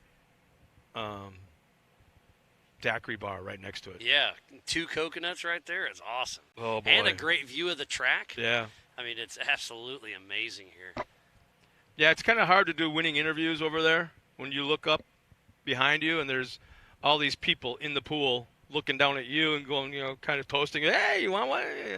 Yeah, the pool deck is a great viewing area for the short course. Yeah, exactly. The wife and kids are still up there floating around, I'm sure. Well, good for them. Yeah, it's a perfect day for it. All I know for sure is if I was home right now, I'd be cleaning a stall. Better you than me. Yeah. I'm not much into horses, just horsepower. Yeah, me too. And so, speaking about that, I said it on accident, but Healy Boodle, she raced last night and won one of her classes. And her Instagram handle, she's a horse rider. Her Instagram handle is horse to horsepower. I was like, that's pretty slick. I like it. So again, the Thunder Valley starts tonight at 6 p.m. So be sure to tune into that. You've been throwing it out to quite a few people here this afternoon, giving them some props. I have to call out specifically the people in the restaurant, the store area. They're the first ones there in the morning, the last ones to leave at night, and it's the same people. It's not like shift work. And with a smile on every time. Uh-huh. Yeah, Tani, I don't know how she does it. I have no idea. She definitely gives it her all. And she's a butt kicker, too. Yeah, we've got a great team here at Mid-America Outdoors. Gus and his whole team out here working in the heat, getting it done. Angel's been flinging some Gus merch. was up there in the water truck. Oh, that was making him? one of the passes. Okay, yeah, good. So I kind of, did one of the gestures of, hey, you want something to drink? And he put it into high gear. He put it in a 4-wheel skid, but not 4-wheel, 10-wheel skid. Came to a stop. You could tell that the wave of water in the tank pushed him even more. So I ran back, got him a couple bottles of water, and he gave me the thumbs up, and off he went again. So Gus is the man. Tell you, Jason and Gayla sure know how to pick a staff. Absolutely. And everybody likes everybody and it helps everybody. And, we can gaga all we want, but it's the honest to gosh truth. Oh, absolutely. It's been a wonderful, wonderful week here at Visions here at Mid-America Outdoors. And it's not over yet. We still have a full night. Let's talk about the rest of the season. What's the schedule look like? Let me get it pulled up right now. We are here in Visions for Mid-America Outdoors. Up next, August 5th through the 7th, is the Black Hills Throwdown at Sturgis, South Dakota. And then from there, we go. Jim and I go up you to guys that suck. big house. I hope he still listens because, Jim, you suck. That's over Labor Day weekend, and then we'll be back here at Mid-America Outdoors for Legends of the Fall. That's going to be a huge, huge event. You do not want to miss that one. And then don't forget, we still have the Mid-America Outdoors Championship Series that'll be running throughout the season. They're racing. 3 races left? Yeah, you'll be here over Labor Day while we're up in at the big house. Blah, blah, blah. Over Labor Day weekend. And then October 1st, they have another race.